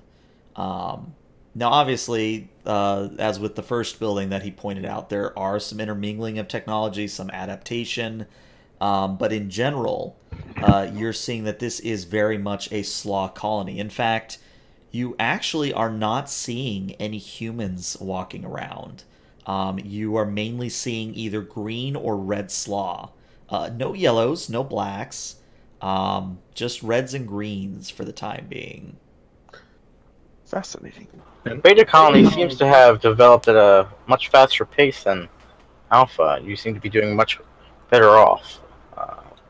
Is this due to Zenixia's inherent engineering qualities, or the fact that she had access to better starting equipment in Beta section? I am sure Queen Zenixia would be happy to answer those questions. I myself do not know. It's also possible that she's able to guide the hive on a psionic level rather than having to That's right. The Queen's a full-on psychic. Yeah, rather than trying to corral any number of individual minds. Yes. How come we do not see any other species present within the city? Well, and the red one looks at Zarid, who, by this point, I think your guide would be able to suss out that Zarid is your sort of cultural expert. And your guide says, well, we do not do a tremendous amount of farming or manual labor, at least not so much anymore. Thus, the yellow caste is very low numbered. We keep them around, obviously, in great condition and not as indentured slaves or as servants, but as their own free-willed individuals. But as I said, there's not really a need for them at the moment. Should one arise, though, we are fully capable of producing more. I meant in regards to non-Slaw. Oh, I see. We have a very small remnant of humanoids besides ourselves here in the colony. They tend to either work in supervisory positions in any scientific or engineering type capacities, or they reside within the Queen's Palace, working there.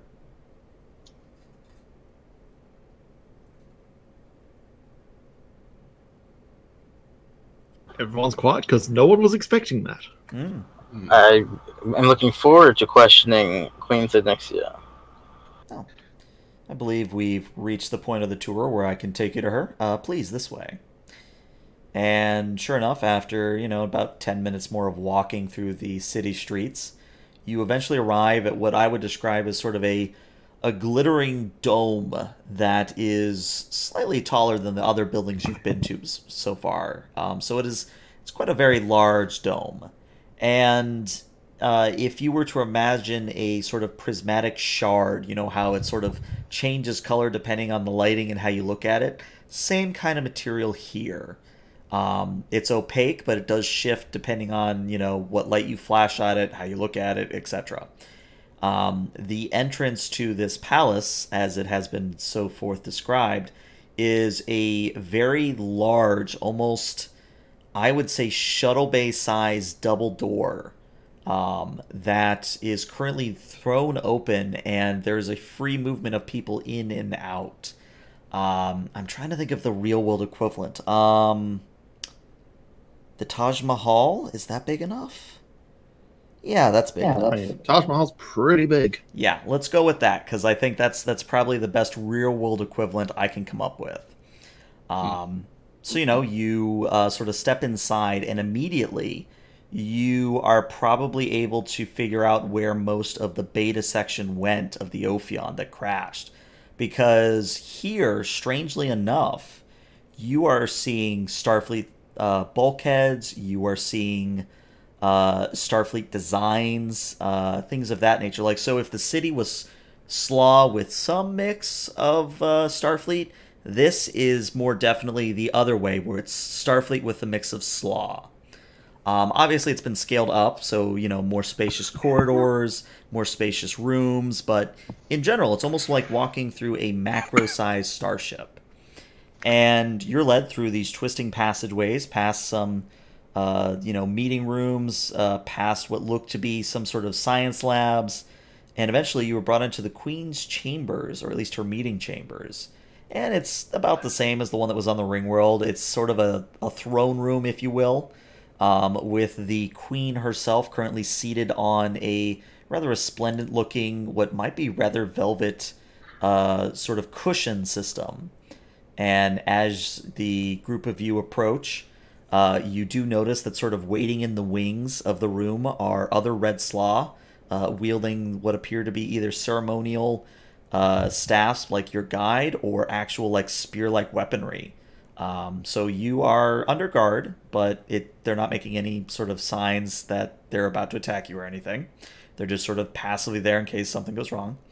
But as you approach, the Queen herself stands and says, "Ah, it is good to see you in person once again, Panek. Please, come before me, and we shall talk." I nod to the other three, and I step forward towards the Nixia. All right. Yep. Quakenbush staying frosty. Okay. So obviously everyone's able to hear this. It's not like it's a private conversation. So if you want to interject, feel free.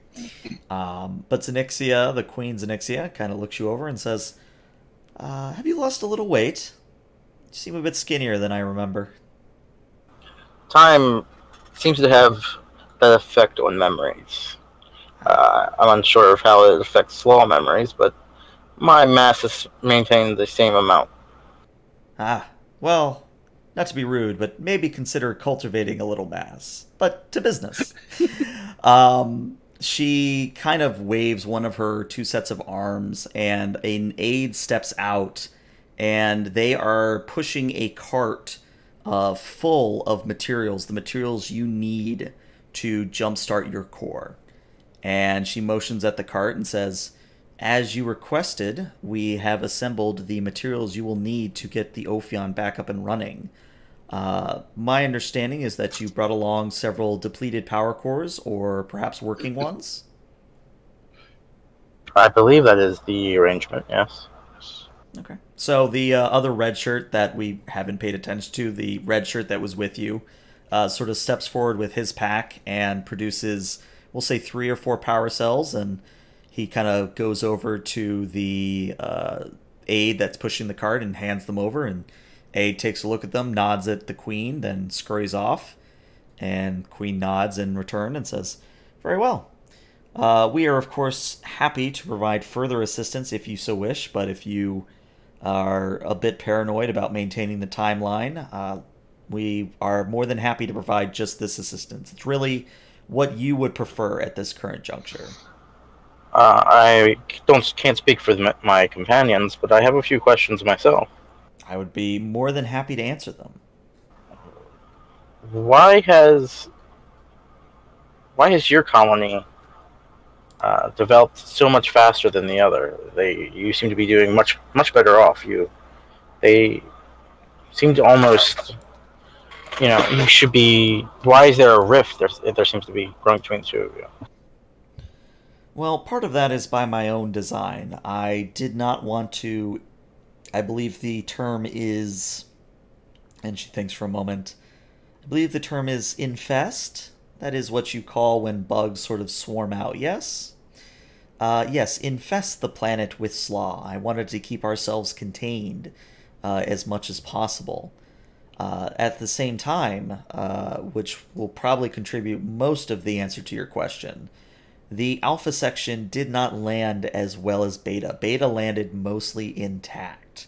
So it was very easy for us to scavenge technology, to kitabosh working systems together, whereas Alpha section was very badly damaged in the crash, and there were barely any working systems. Now, we're not barbarians. We, of course, lend whatever assistance Alpha section needs, but they are a rather independent colony. We simply respect that independence. And of Gamma section? As you may have heard already, Gamma section was lost. We never found out what happened to it. Surely you've tried to discover its fate for yourselves. I have sent scouts across the entire planet searching for other crash sites, but unless my scouts have missed them completely, the Gamma section never arrived planet-side. That's an interesting development. Speaking of these scouts, what do you know about the equatorial region of this planet? Ah, I thought you would ask me about that. You. And she points at one of the red guards. And the red guard says, yes, ma'am, and kind of scurries off. And maybe about 30 seconds later comes back, and there is a sort of I would describe it as sort of a 60-inch flat screen television on wheels that she wheels out. And he puts it before her, and she motions at it. And none of you are empaths, right? No, I guess, Pernek, you're still technically sort of telepathic with being Vulcan and all. I'm telepathic, yeah. You would detect that Zenixia is literally transmitting her thoughts to the screen. So you are seeing her mental images. And that is a particularly interesting piece of technology you've developed there, Zenixia. It is something my species has had for quite a while. But please, direct your attention to the screen.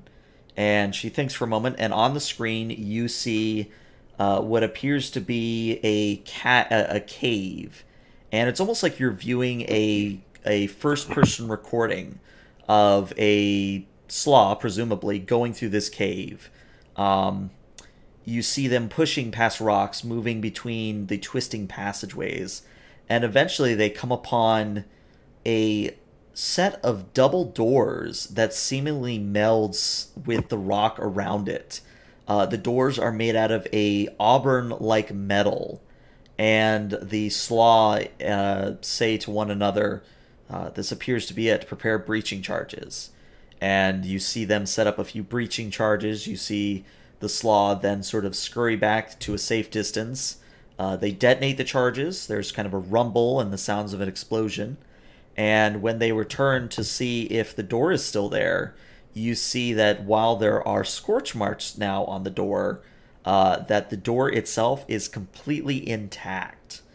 And Zenixia explains, "We have found what we believe to be the entrance to either a facility, a control room, or otherwise a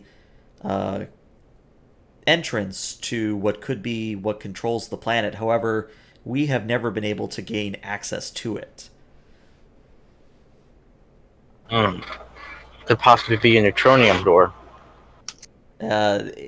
If any engineer was here, they would have immediately said, "Yeah, that's definitely neutronium, sir." But since no one else is here, Zenixia does nod and say, "Yes, we believe it to be some sort of neutronium composite."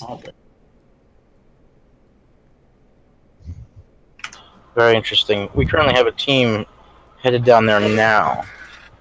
Any information in regards to the phenomenon that seems to be attributed to this planet, we would welcome.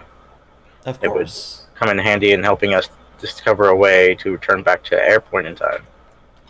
Of course. Our sensor logs are your sensor logs. She points at another aide. See to it that our guests, our esteemed guests here, receive whatever information from our stores that they require. And the Red Slaw sort of bows their head respectfully and sort of waits, not, next to you guys, but nearish you, ready to answer any request of that nature.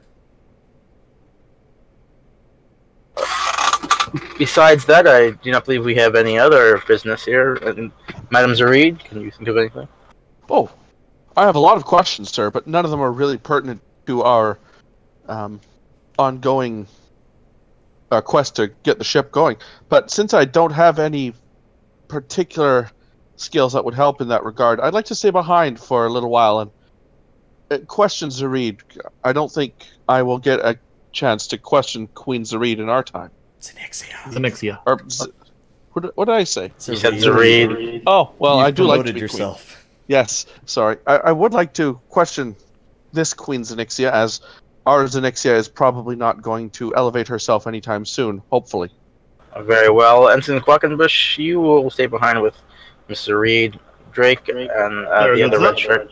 You will accompany me back to the shuttle, as well as the Red Slaw that she's kind of passed off to us. Mm-hmm. I'll be quizzing him for sensor data and any information I want to give Locke on the way there. Okay.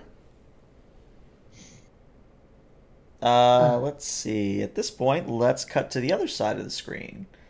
All right, so Locke, Prier, Shatsu, you're in your own shuttle, and Imagine we would actually have gotten a shuttle pilot now that I think about it. Okay. Would you like Sona? Would you like wine? Let's take wine. Okay. I'm sure Sona's busy maintaining the ship. Okay. So you take wine with you. And as you board the shuttle, you're going to receive a transmission from Panek's team. And Panek, this is you reporting in with the information that you wanted to pass along. Panek to Locke. Locke here. We've made contact with Beta Colony. I've got some relevant information here regarding the natural phenomenon. It's not natural at all. The phenomenon seen here on the planet. I'm transmitting this to you now to a pad. All right.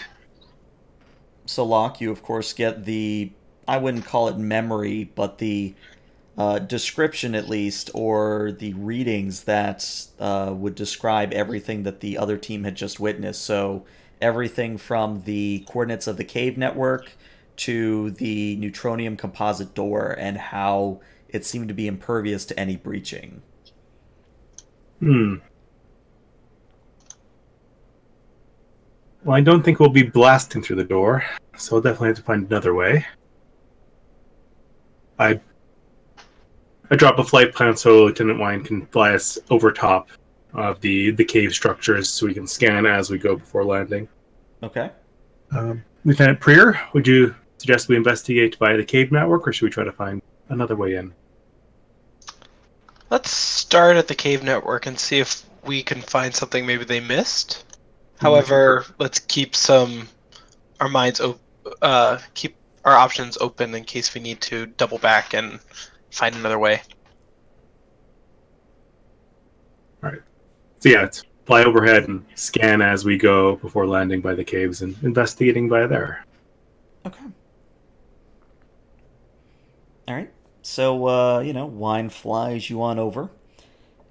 Excuse me.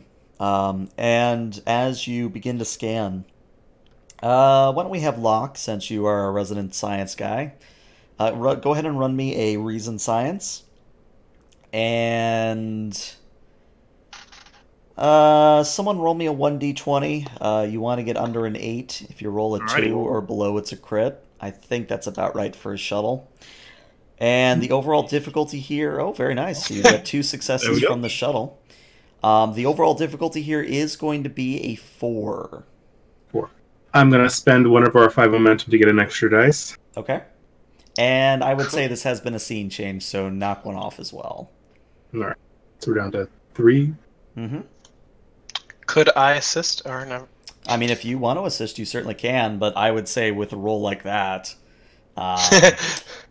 So yeah, you guys are at 4 momentum at the moment, I believe.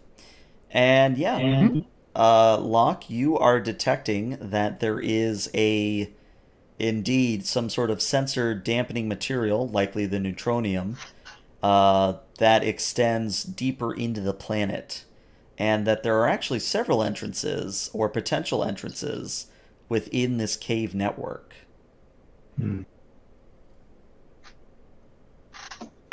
Okay, let's. I'm detecting. Well, I suppose technically Lieutenant Commander Shatsu is in charge, but since I'm kind of taking the initiative, set us down by the cave entrance as normal line. Well, we won't change our plans yet, but I am detecting other entrances. So if this one is a bust, we can try one of the other ones. And amusedly, Shatsu just kind of says, "Oh, don't worry, honey. If I need to step in, I will." Yeah. Okay, authority. Feel free to take over, sir. Oh, no, I enjoy seeing you flounder. It's one of my favorite things. I blush. Prayer's just gonna smile. So, Wine also chuckles to himself and, sets you down so that you can begin your exploration of the caves. And as you go along, I would say the entrance of the cave is very typical to what you might find on Earth. Literally just a hole in the wall that leads deeper into the Earth. But as you go, out of curiosity, what is everyone's insight? Rocking a 9. Someone roboted. 9. 9? Okay. 9. What is Shatsu's? I think she's like at an 8, but let's double check. Yeah, she's an 8. Okay. So, as you guys are going along, you notice that there are signs that someone has been here before. So there's, sort of dried out flares.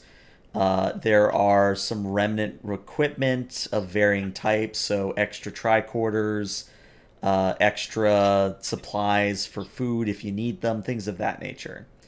And eventually you guys come to I guess you would call it a nexus.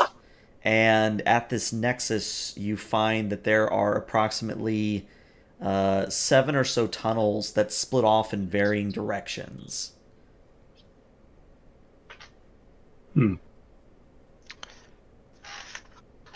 Check the tricorder to see if I can detect neutronium or not a signal in any of the directions.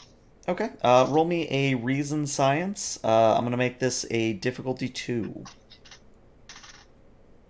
Focus scans the focus. Yep. Target. 2 is all you need. So, Locke, you're going to be able to tell that the passageways to the left, one of them is a dead end. Another is a very short passageway that leads to supposedly nothing, so presumably another door. And the other one is a long passageway that descends deep, deep into the crust. As for the other passageways, they also descend deeper into the crust, but you would detect that at least one of them is about a medium distance away. for another door. So you have, for example, you have a close door, you have a medium door, and then if you were to go in one of the longer passageways, presumably a longer door.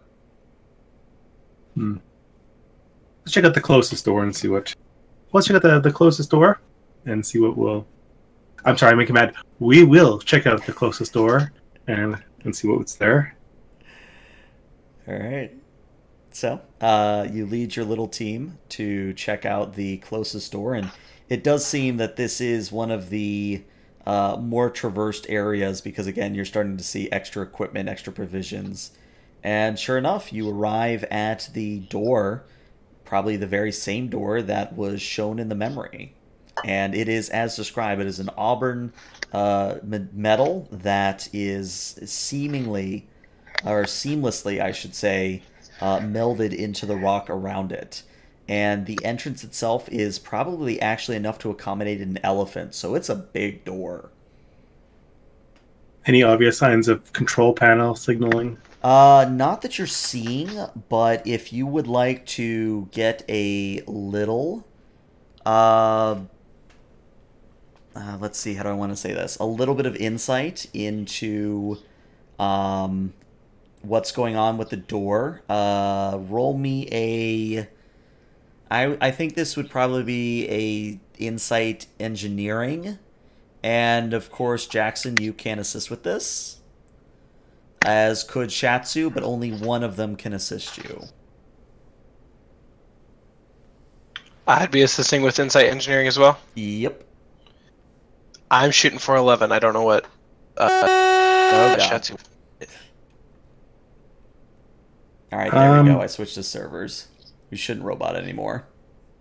Okay. Yeah, I'm at 13, so a little bit better. I was gonna say I'm at 11. Shatsu is at a 9. Oh, God. I will. I think it's Discord. Yeah, you said Shatsu, and it was funny. Let's see. Let me switch to servers again. So 1 second. Let's go to East. Save changes. All right, did I lose anybody? Doesn't look like... Well, I lost Drake because Drake had to run. So, okay, well, it's Lieutenant Prier. Why don't you assist me? Shatsu, why don't you keep an eye out for any automated defenses? Of course. All right, so, yeah, let's get those insight engineering rolls going. The difficulty here will be a 4. And you guys are at 4 momentum at the moment. I think I'll buy an extra dice. Okay, so you guys will be at 3 momentum. I doubt any of my focuses apply because I just have research methods. You're a Trill. Use your scene. I do have previous host was a scientist that specifically studied waves. It's like sound waves and light waves. Actually, sound waves will be very important here. So yes, I will let that apply, and you will have a focus. Awesome. Okay. Get the value from that backstory. Yeah. Good news, bad news here. You got 3 successes, which is great, but you need 4. So there's 2 ways we can go about this. Either I can do a complication, succeeding at cost, or one of you could spend your determination to, well, I guess at this point it would have to be Locke. Locke, you could spend your determination to re-roll that 0, or really however many you wanted. Yeah, I guess I'm tapping my determination. See value, since I'm working with Lieutenant Prier and really kind of coordinating, and we are many, we are one. I'll let it happen.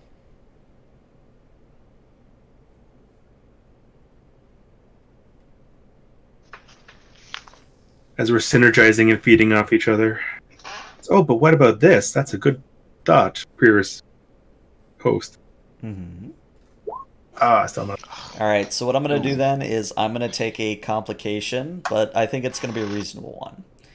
So you guys, do sort of scan the area for anything that would resemble a control panel. And using Prier's past host experience in sound waves, you eventually do find that there is a hollow space on one of the neighboring or adjacent rock walls to the door.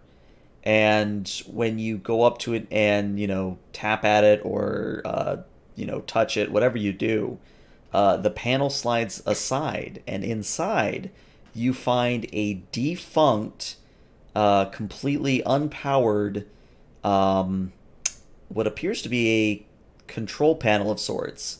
If you would remember the, what is it called?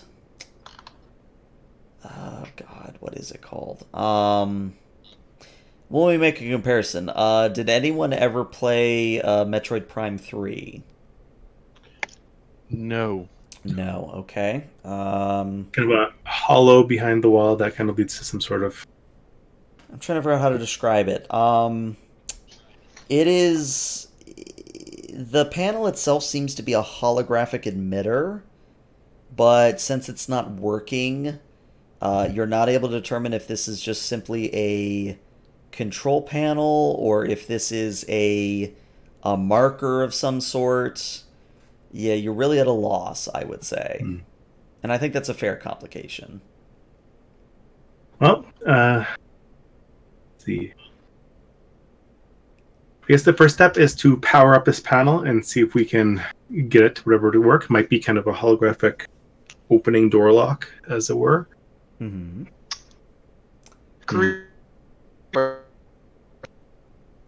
Do we want to use one of ours? No, you cut a little bit in and out there. I'm sorry. Do the ones that way? No, And the still cave, cutting in and or out. do we want to use? Is that better? It keeps bouncing. Yeah. Discord.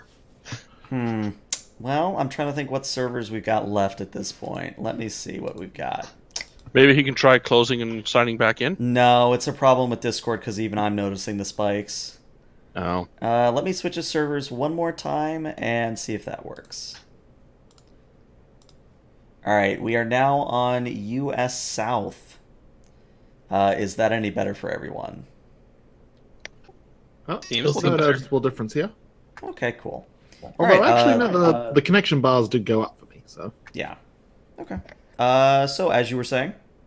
I was just asking, do we want to use one of our tricorders, or do we want to see if any of the stuff in the cave still has a power source that we could use? Imagine we have little light floating lights or lights attached to us. We can I always imagine you had like those wrist lights that we see in Voyager. Some kind of light source. So I bet these ones have a fairly high power output. If one of us sacrifice our lights, we might get a little bit of holographic power into it. Absolutely, we can use mine. Okay. To attempt this is going to be I'm going to say a daring engineering because you're trying to basically jury-rig a solution. Do any of you have a focus in power systems, holographic emitters, or anything similar to that? Like gadgeteering. You know what? I'll let gadgeteering apply here. But what I am going to do is I am going to make it another difficulty 4 using some threat. Ugh. I don't have a focus. I'm shooting for 11, but I have eager to please as a value that I can burn my determination for 2 automatics.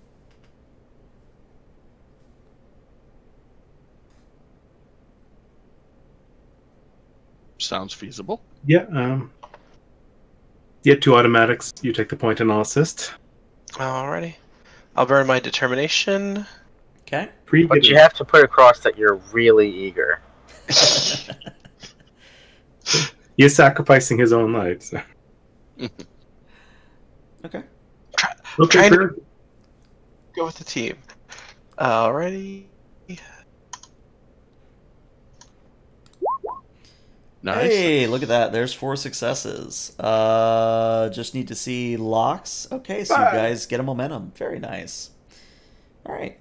So, Prier, you're a doctor. You're not an engineer, but you feel a little bit inspired via your past hosts, and sure enough, you are able not only to power the holographic system, it snaps back on, and what you see is sort of a rotating lock of some sort that is projected into the space before the door. It is of a light, icy blue, this hologram, and as you put your hand through the hologram and twist your hand, so too do the tumblers of the lock move. So at this point, it's just a matter of figuring out where the tumblers need to be to open the door.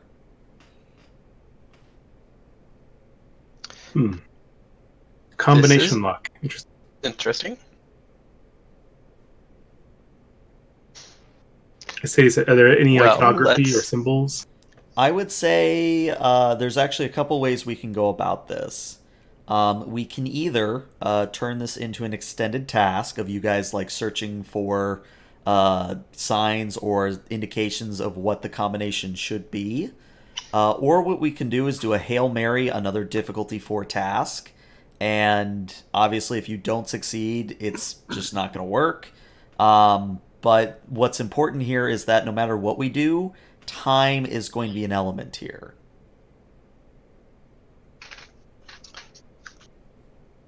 So it's just a matter of whether or not you want to go for what might be the safer option, but might be more time consuming of the extended task, or if you would prefer to sort of just guess at what it might be based on everything you've seen and what you got from Zenixia. Can I offer an alternative? I'm more than happy love to hear an alternative. This is an electronic lock. I would love to hack it. I see. Look up the tricorder and see if I can figure out hack where the combination should be. I think normally I'm supposed to say that's impossible with this type of lock, but I'm going to be nice and say that if you want it to happen, it's possible, but it will be a difficulty 5 task. All right. So, computer expertise talent. One of your attempted tasks involves the programming or study of computer systems. That would apply. Hacking. Now remember, you do have 4 momentum as well. And I have a computer hacking focus, so I hook up the tricorder. I'm going to go all in and burn 3 momentum here. Okay. What would the task be? Let's see. I would say there's argument for a couple, so I'll run a few by you. The first one that came to my mind was an insight security, because this is a lock. Mm-hmm. The other one that came to mind was an insight engineering, because this is an electronic system. And then it occurred to me that maybe a daring security would also apply, because you are quite literally trying to break a lock. So those are the 3 that I had in mind, but I will certainly hear arguments for others. Oh, I'm already pushing it, so I'll go with insight engineering rather than trying to argue for a super strength. Okay.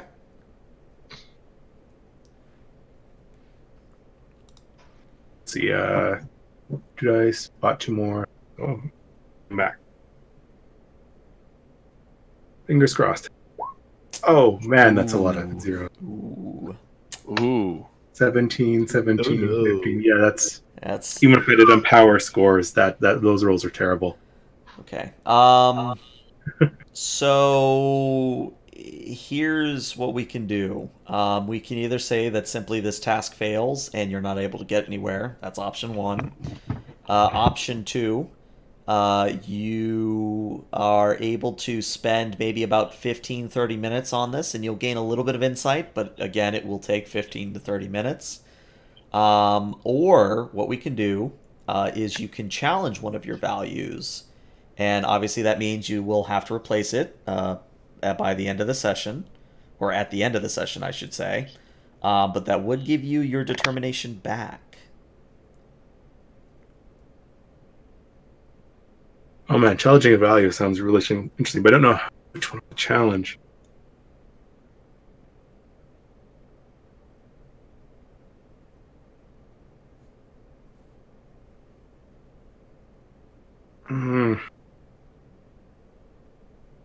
So yeah, but my values, I'll open it up to the group. We are many, we are one. I believe in the Federation.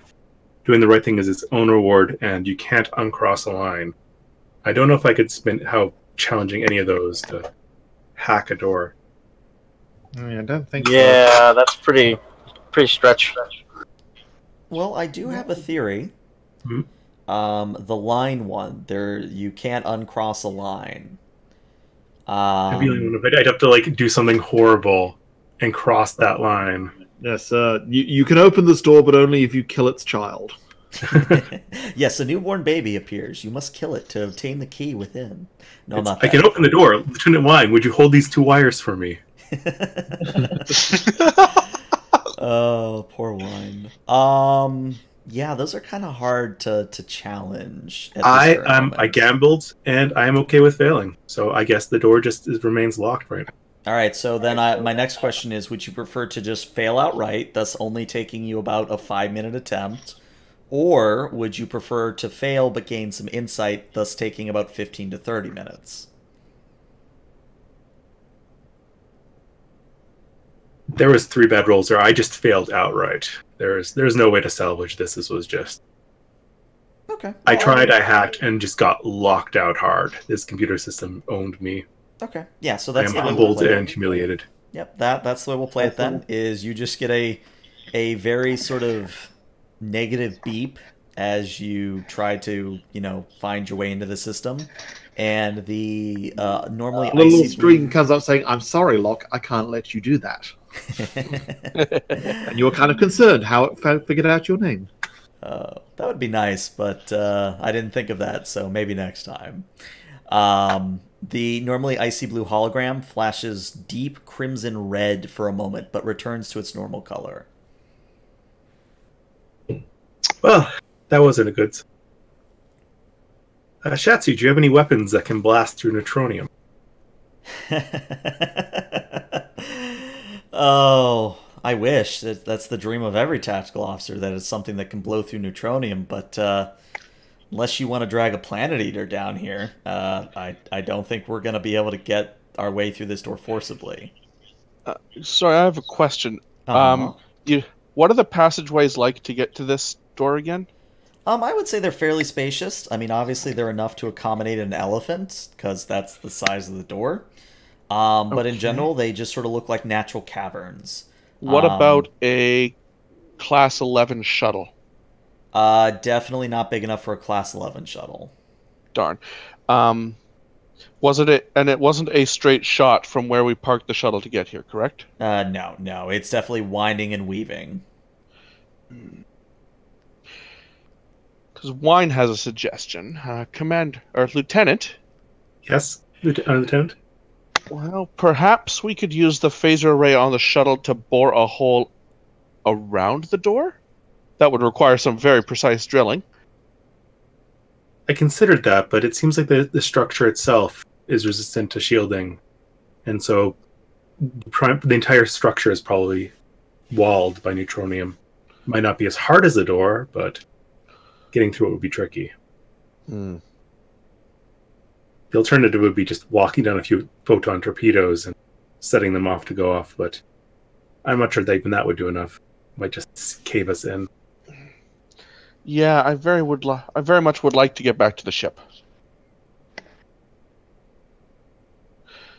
And Well, this was only attempt 1. We could try to get into the lock and figure it out the old-fashioned way.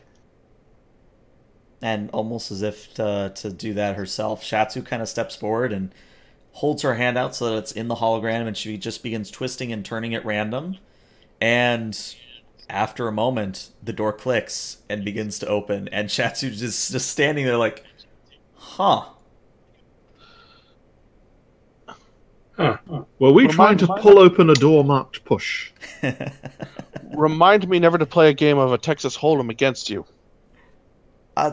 I don't think it's anything I did. I'm not a scientist, but I was just sort of twisting and turning on instinct. Okay. Hey, it worked. Let's go. Yeah. So on the other side of the door, Sinister Star Trek music plays in the background. exactly. Well, I'd say this one's probably a little bit more like upbeat. You've discovered a tomb. It's kind of that rising crescendo. But as the door opens and sort of slides into the rocks that surround it, you see on the other side is an immaculately kept, almost in perfect condition, no dust whatsoever, passageway made of the same material. And it is lit, or at least as the door opens, lights begin to flash. And it's almost like a line of strobe lights coming on. It's like toosh, toosh, toosh, toosh. And it lights up the entire passageway.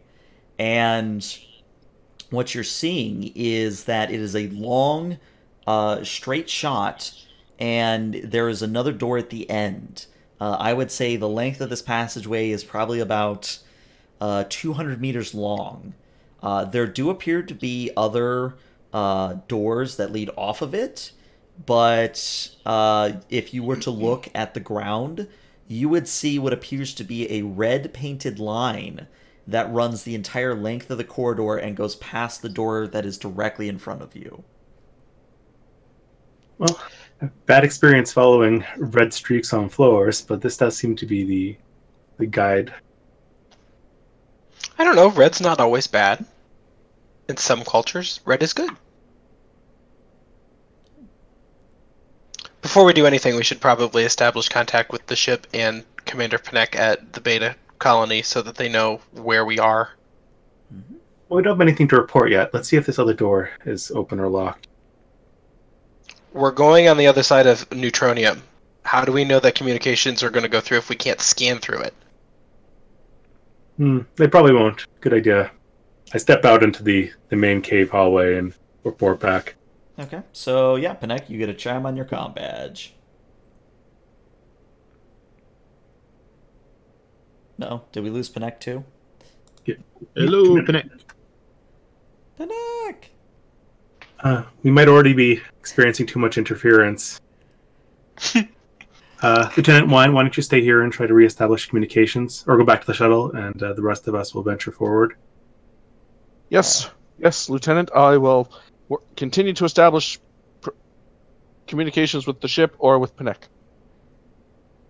Interestingly, and as I was going to suggest via Shatsu, Shatsu will just kind of call back, have you tried raising the ship? It might just be a problem with Panek. That's probably a better idea, yes. Lock to Captain Skull. Comes through loud and clear. Skull here, go ahead. We are at a cave, at a neutronium door, which we have managed to open, that leads deeper into a complex that's underneath the equator. We are venturing in and may lose communications. Understood. Well, we will... is the door going to remain open behind you? There's no guarantee of that, sir. If you do not hear from us in half an hour, alert our next of kin, I guess. Which should be easy since they're within communication. That was a joke. You are improving, Lieutenant. Congratulations. Well, it's gallows whom we are only, sir. It's a start. Proceed with caution. All right. I said. So, following the red line, or? Yes, yeah. Okay. Yeah. All right, so you follow the red line, and as I said, to the left and the right as you go, there are what appear to be other doors leading off to other directions, but none of them have a line that goes through the door, presumably. Can you hear me? We can connect, but it is very jumbled. Oh boy. Can you hear us at least? Yeah. All right, well, that's what matters. So, you guys follow the red line, and you eventually come to the other set of doors, and thankfully, they just open. And I actually didn't think you guys would get this far, so I don't have a map today, but I will next session. But the doors open, and it is almost like looking into Professor X's, oh god, what's the name of that system? Cerebros. The Cerebros room, where it is a single platform that extends out into a very empty, sort of perfectly carved sphere. And what a nice round room we have here. Yeah, at the end of this platform, there is what appears to be a chair. And the chair is, I would say, humanoid size. And it appears to be made of almost a wood, strangely enough. A very dark oak wood.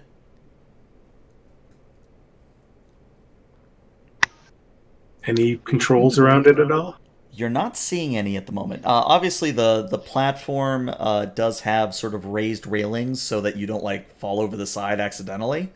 But there is a sort of raised So it surface. definitely didn't come from the Star Wars universe. Yeah, exactly. There's a sort of raised surface of the platform, like the railing, before the chair, but it's not like it's almost like a glass panel. It's not lit by anything.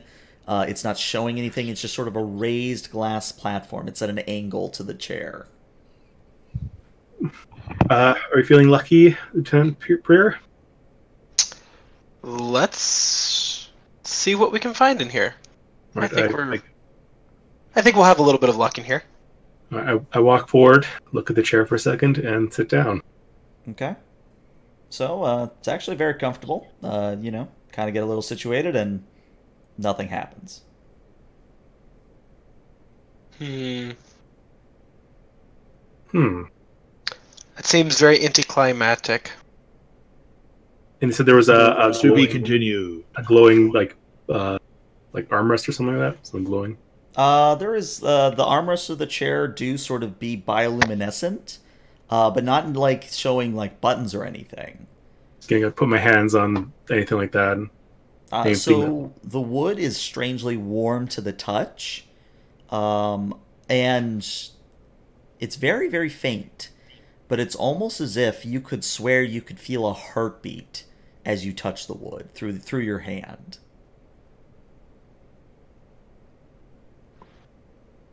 Lieutenant, you look like you have a puzzled look on your face. I always have a puzzled look on my face. Feels warm. Maybe some sort of energy signature. System update. Status report. Say it loud.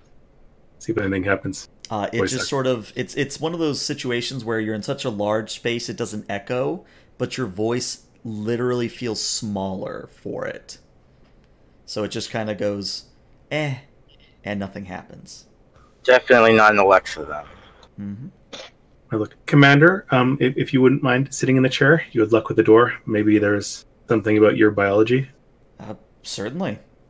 So she waits for you to stand up, and she sits down, and immediately all sorts of lights and holograms spring into life. And you see that the original raised sort of glass thing I was describing, that begins to sort of symbols begin to not carve but appear within the glass, almost like a halo like you know the screens in the Halo control room, something like that, if you're familiar with that. So they are blue and green patterns and symbology that none of you recognize, and it's something that not even your tricorders are able to interpret. And the holograms themselves are projected throughout this giant sphere-like area, and at first it's a star. It's just stars everywhere. It's like stepping into stellar cartography. Back on the ship, and you see a few planets, you see a few stars, and as this, you know, you look around at all this, Shatsu says, well, this is new, and Because immediately... your female rotation. Interesting. Yeah. And immediately, there is a loud, almost like loudspeaker... Well, maybe not loudspeaker, maybe sort of an omnipresent voice that responds. And it is in a language that is, again, unintelligible to you, but something about it kind of perks Shatsu's ears. And Shatsu says, my name is Shatsu? And there's another bit of dialogue with this unknown voice. And then all of a sudden, it switches from, to you, what sounds like gobbledygook, and it switches to what I imagine is the common language of the Federation, English, for whatever that means. So either your universal translators have finally gotten through, or you're simply now hearing English. And the voice says, "Welcome to Facility 57 Beta." What is the purpose of this facility? So nothing happens, but then Shatsu looks at you and says, "What is the purpose of this facility?" And sure enough, the system replies, "This facility is facilitated, this system facilitates the deployment of technology 0005.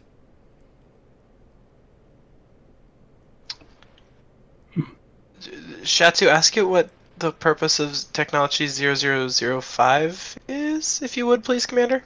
She does just that, and the voice replies, "Technology 0005 is meant to replicate the random patterns of a rogue planet. It is equipped with planet-wide holographic materials to facilitate any environment needed by intelligent life." Should explain why the one area there is habitable. Can you ask her what the current status is of 0005? And I'm not going to keep saying 0005. So Technology 5 is currently at 30% charging rate. Estimated time to activation is, and it gives I would say about a 3-week date from where you are now. So, about 3 weeks till the way that I'm understanding this? Till we jump next? That sounds accurate.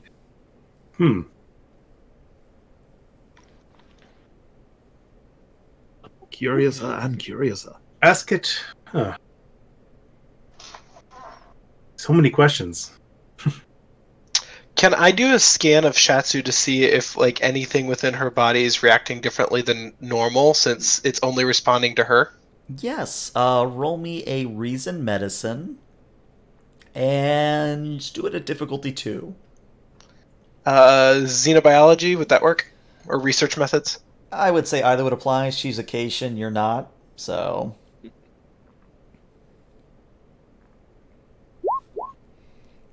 Nice. Hey, look at that. So you'll actually get to ask a question or bank that momentum if you so wish. What you find is that the cells of her hand, so the hands that are resting on the wood, there is some sort of bioelectric chemical response between herself and the chair. And as she asks the questions, it's almost as if this is being transmitted directly through her into the chair. This is intriguing. And Prayer just looks over at Locke. It's almost like the bioelectrical systems of Shatsu is interacting through her hands.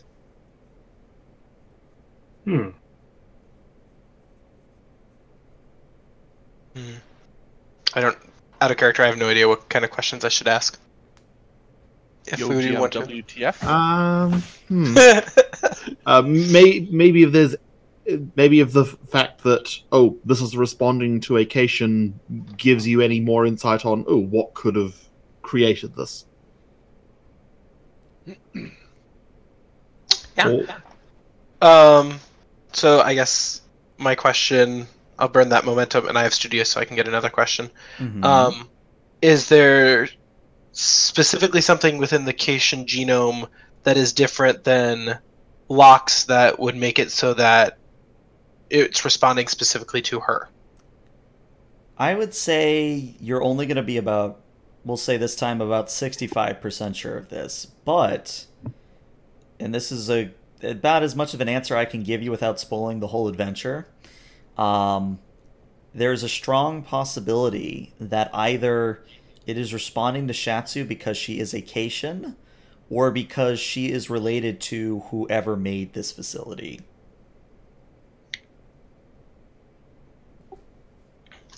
Interesting. It's the cat from outer space. We're tying in the Disney film. Um, and then this is kind of a question to, and I'm not a big history buff as a character, but do we know? Do we have?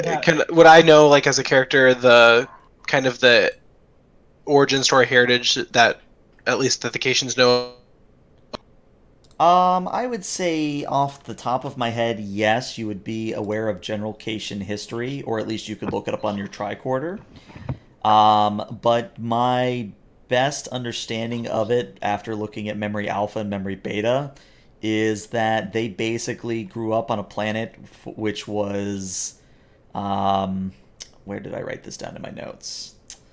Their planet depended on which canon you believed in. Some of them put them in the same planetary system as other species. Some of them had their own. So for this, let's say that the initial Cation homeworld was, we'll say, somewhere near Trill. It is a cold world, probably why they have the fur that they do. And that their origin story, as it were, or at least as they have always believed, is that they are descendants of ancient Zinti, Kzinti. And to my knowledge, I'm vaguely aware of this lore. Yeah. To my knowledge, Zinti have only appeared in the Star Trek animated series. Correct. And a couple of the novels, I think. And Larry Niven's stuff. This is the wild west of sci-fi where people sort of cross over with each other's stuff all the time. Yeah, they did that. Love the engineers of Ringworld. Huh. Interesting. Shatsu, could you ask the system how many times the system Project 5 has activated? The system has been activated approximately 5, 7, 3, 2 times. 5, 7, 3, 2. Each time takes about 4 weeks or something like that. Well, it can take years.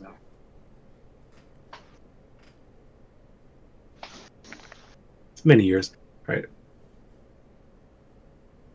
Well, also remember, it's not a specific time. It was random how long it took each time for it to activate.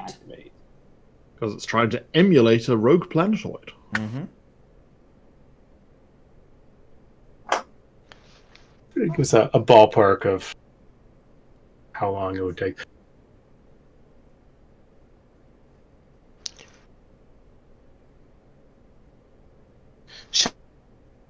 How many? So it's hundreds of years, 500 years? Yeah, I was going to ask. Yeah. It's assuming an average of 6 weeks between 500, 5.5 centuries. So it's been out here for a while, but not ancient times. That's assuming again that the 3 weeks is not particularly short, and that hasn't been slowing down or speeding up. Does it have a map of where it's all been? Excellent question. Shatsu says, display a map of where this facility has been. And the stars around you whirl and transition to show a map of the entire Milky Way galaxy before you. And then a green line illuminates from where you are currently. So somewhere in the space to the northeast of the Sabine Expanse. And it just begins bouncing around the galaxy. It goes through the Alpha Quadrant, the Beta Quadrant, Gamma Quadrant, Delta Quadrant, just completely around the entire galaxy. And it is a web of lines. Shatsuk, ask the system when it is being. Display dates of transition times. Yeah. And it doesn't translate on the holographic display before you, but symbology does kind of pop up aboard or above each single data point that it bounces between. Seeing if it's transitioning linearly and only moving through space monodirectionally, aka forward in time, or if it's got some sort of time travel aspect to it. I would say that's going to have to be an insight science. And I'm going to spend the rest of my threat, because we're getting near the end of the session. I'm going to spend the rest of my threat to make it a difficulty 4, because I'm a dick. Don't know if I can do it. All right. Would you like assistance? Sure. And I think you got one more momentum. Yeah. Yeah, so you're at 2 at the moment. Will this count as the data analysis for the focus?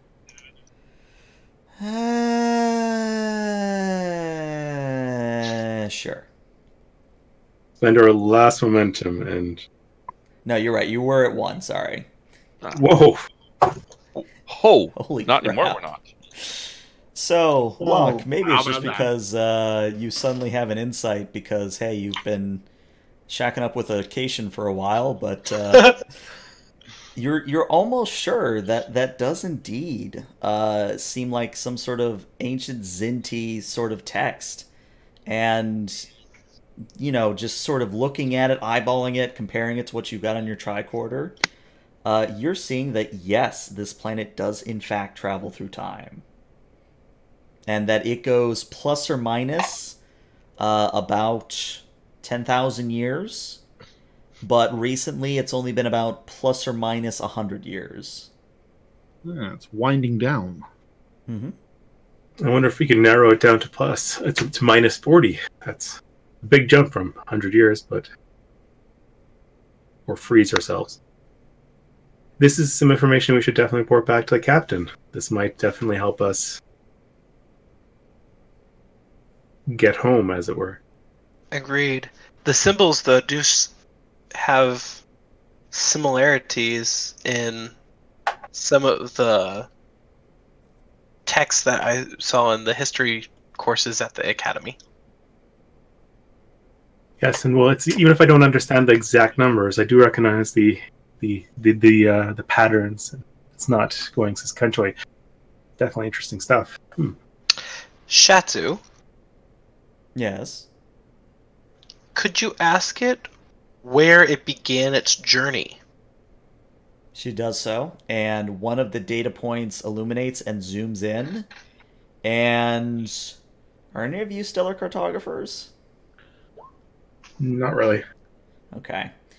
In that case, I'll just give this to you. We're nearing the end of the session. I'll give it to you. You're looking at a space. Well, I mean, you've been through Tholian space, so you would know this. You're looking at a space between where the Tholians have been, but for some reason have abandoned. So, past Tholian space, if that makes any sense. Which is odd, I should say, if it wasn't already obvious, that the Tholians hold on to their claims very, very stringently. They do not give up territory.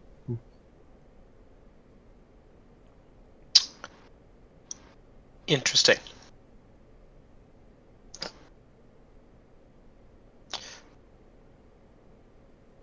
And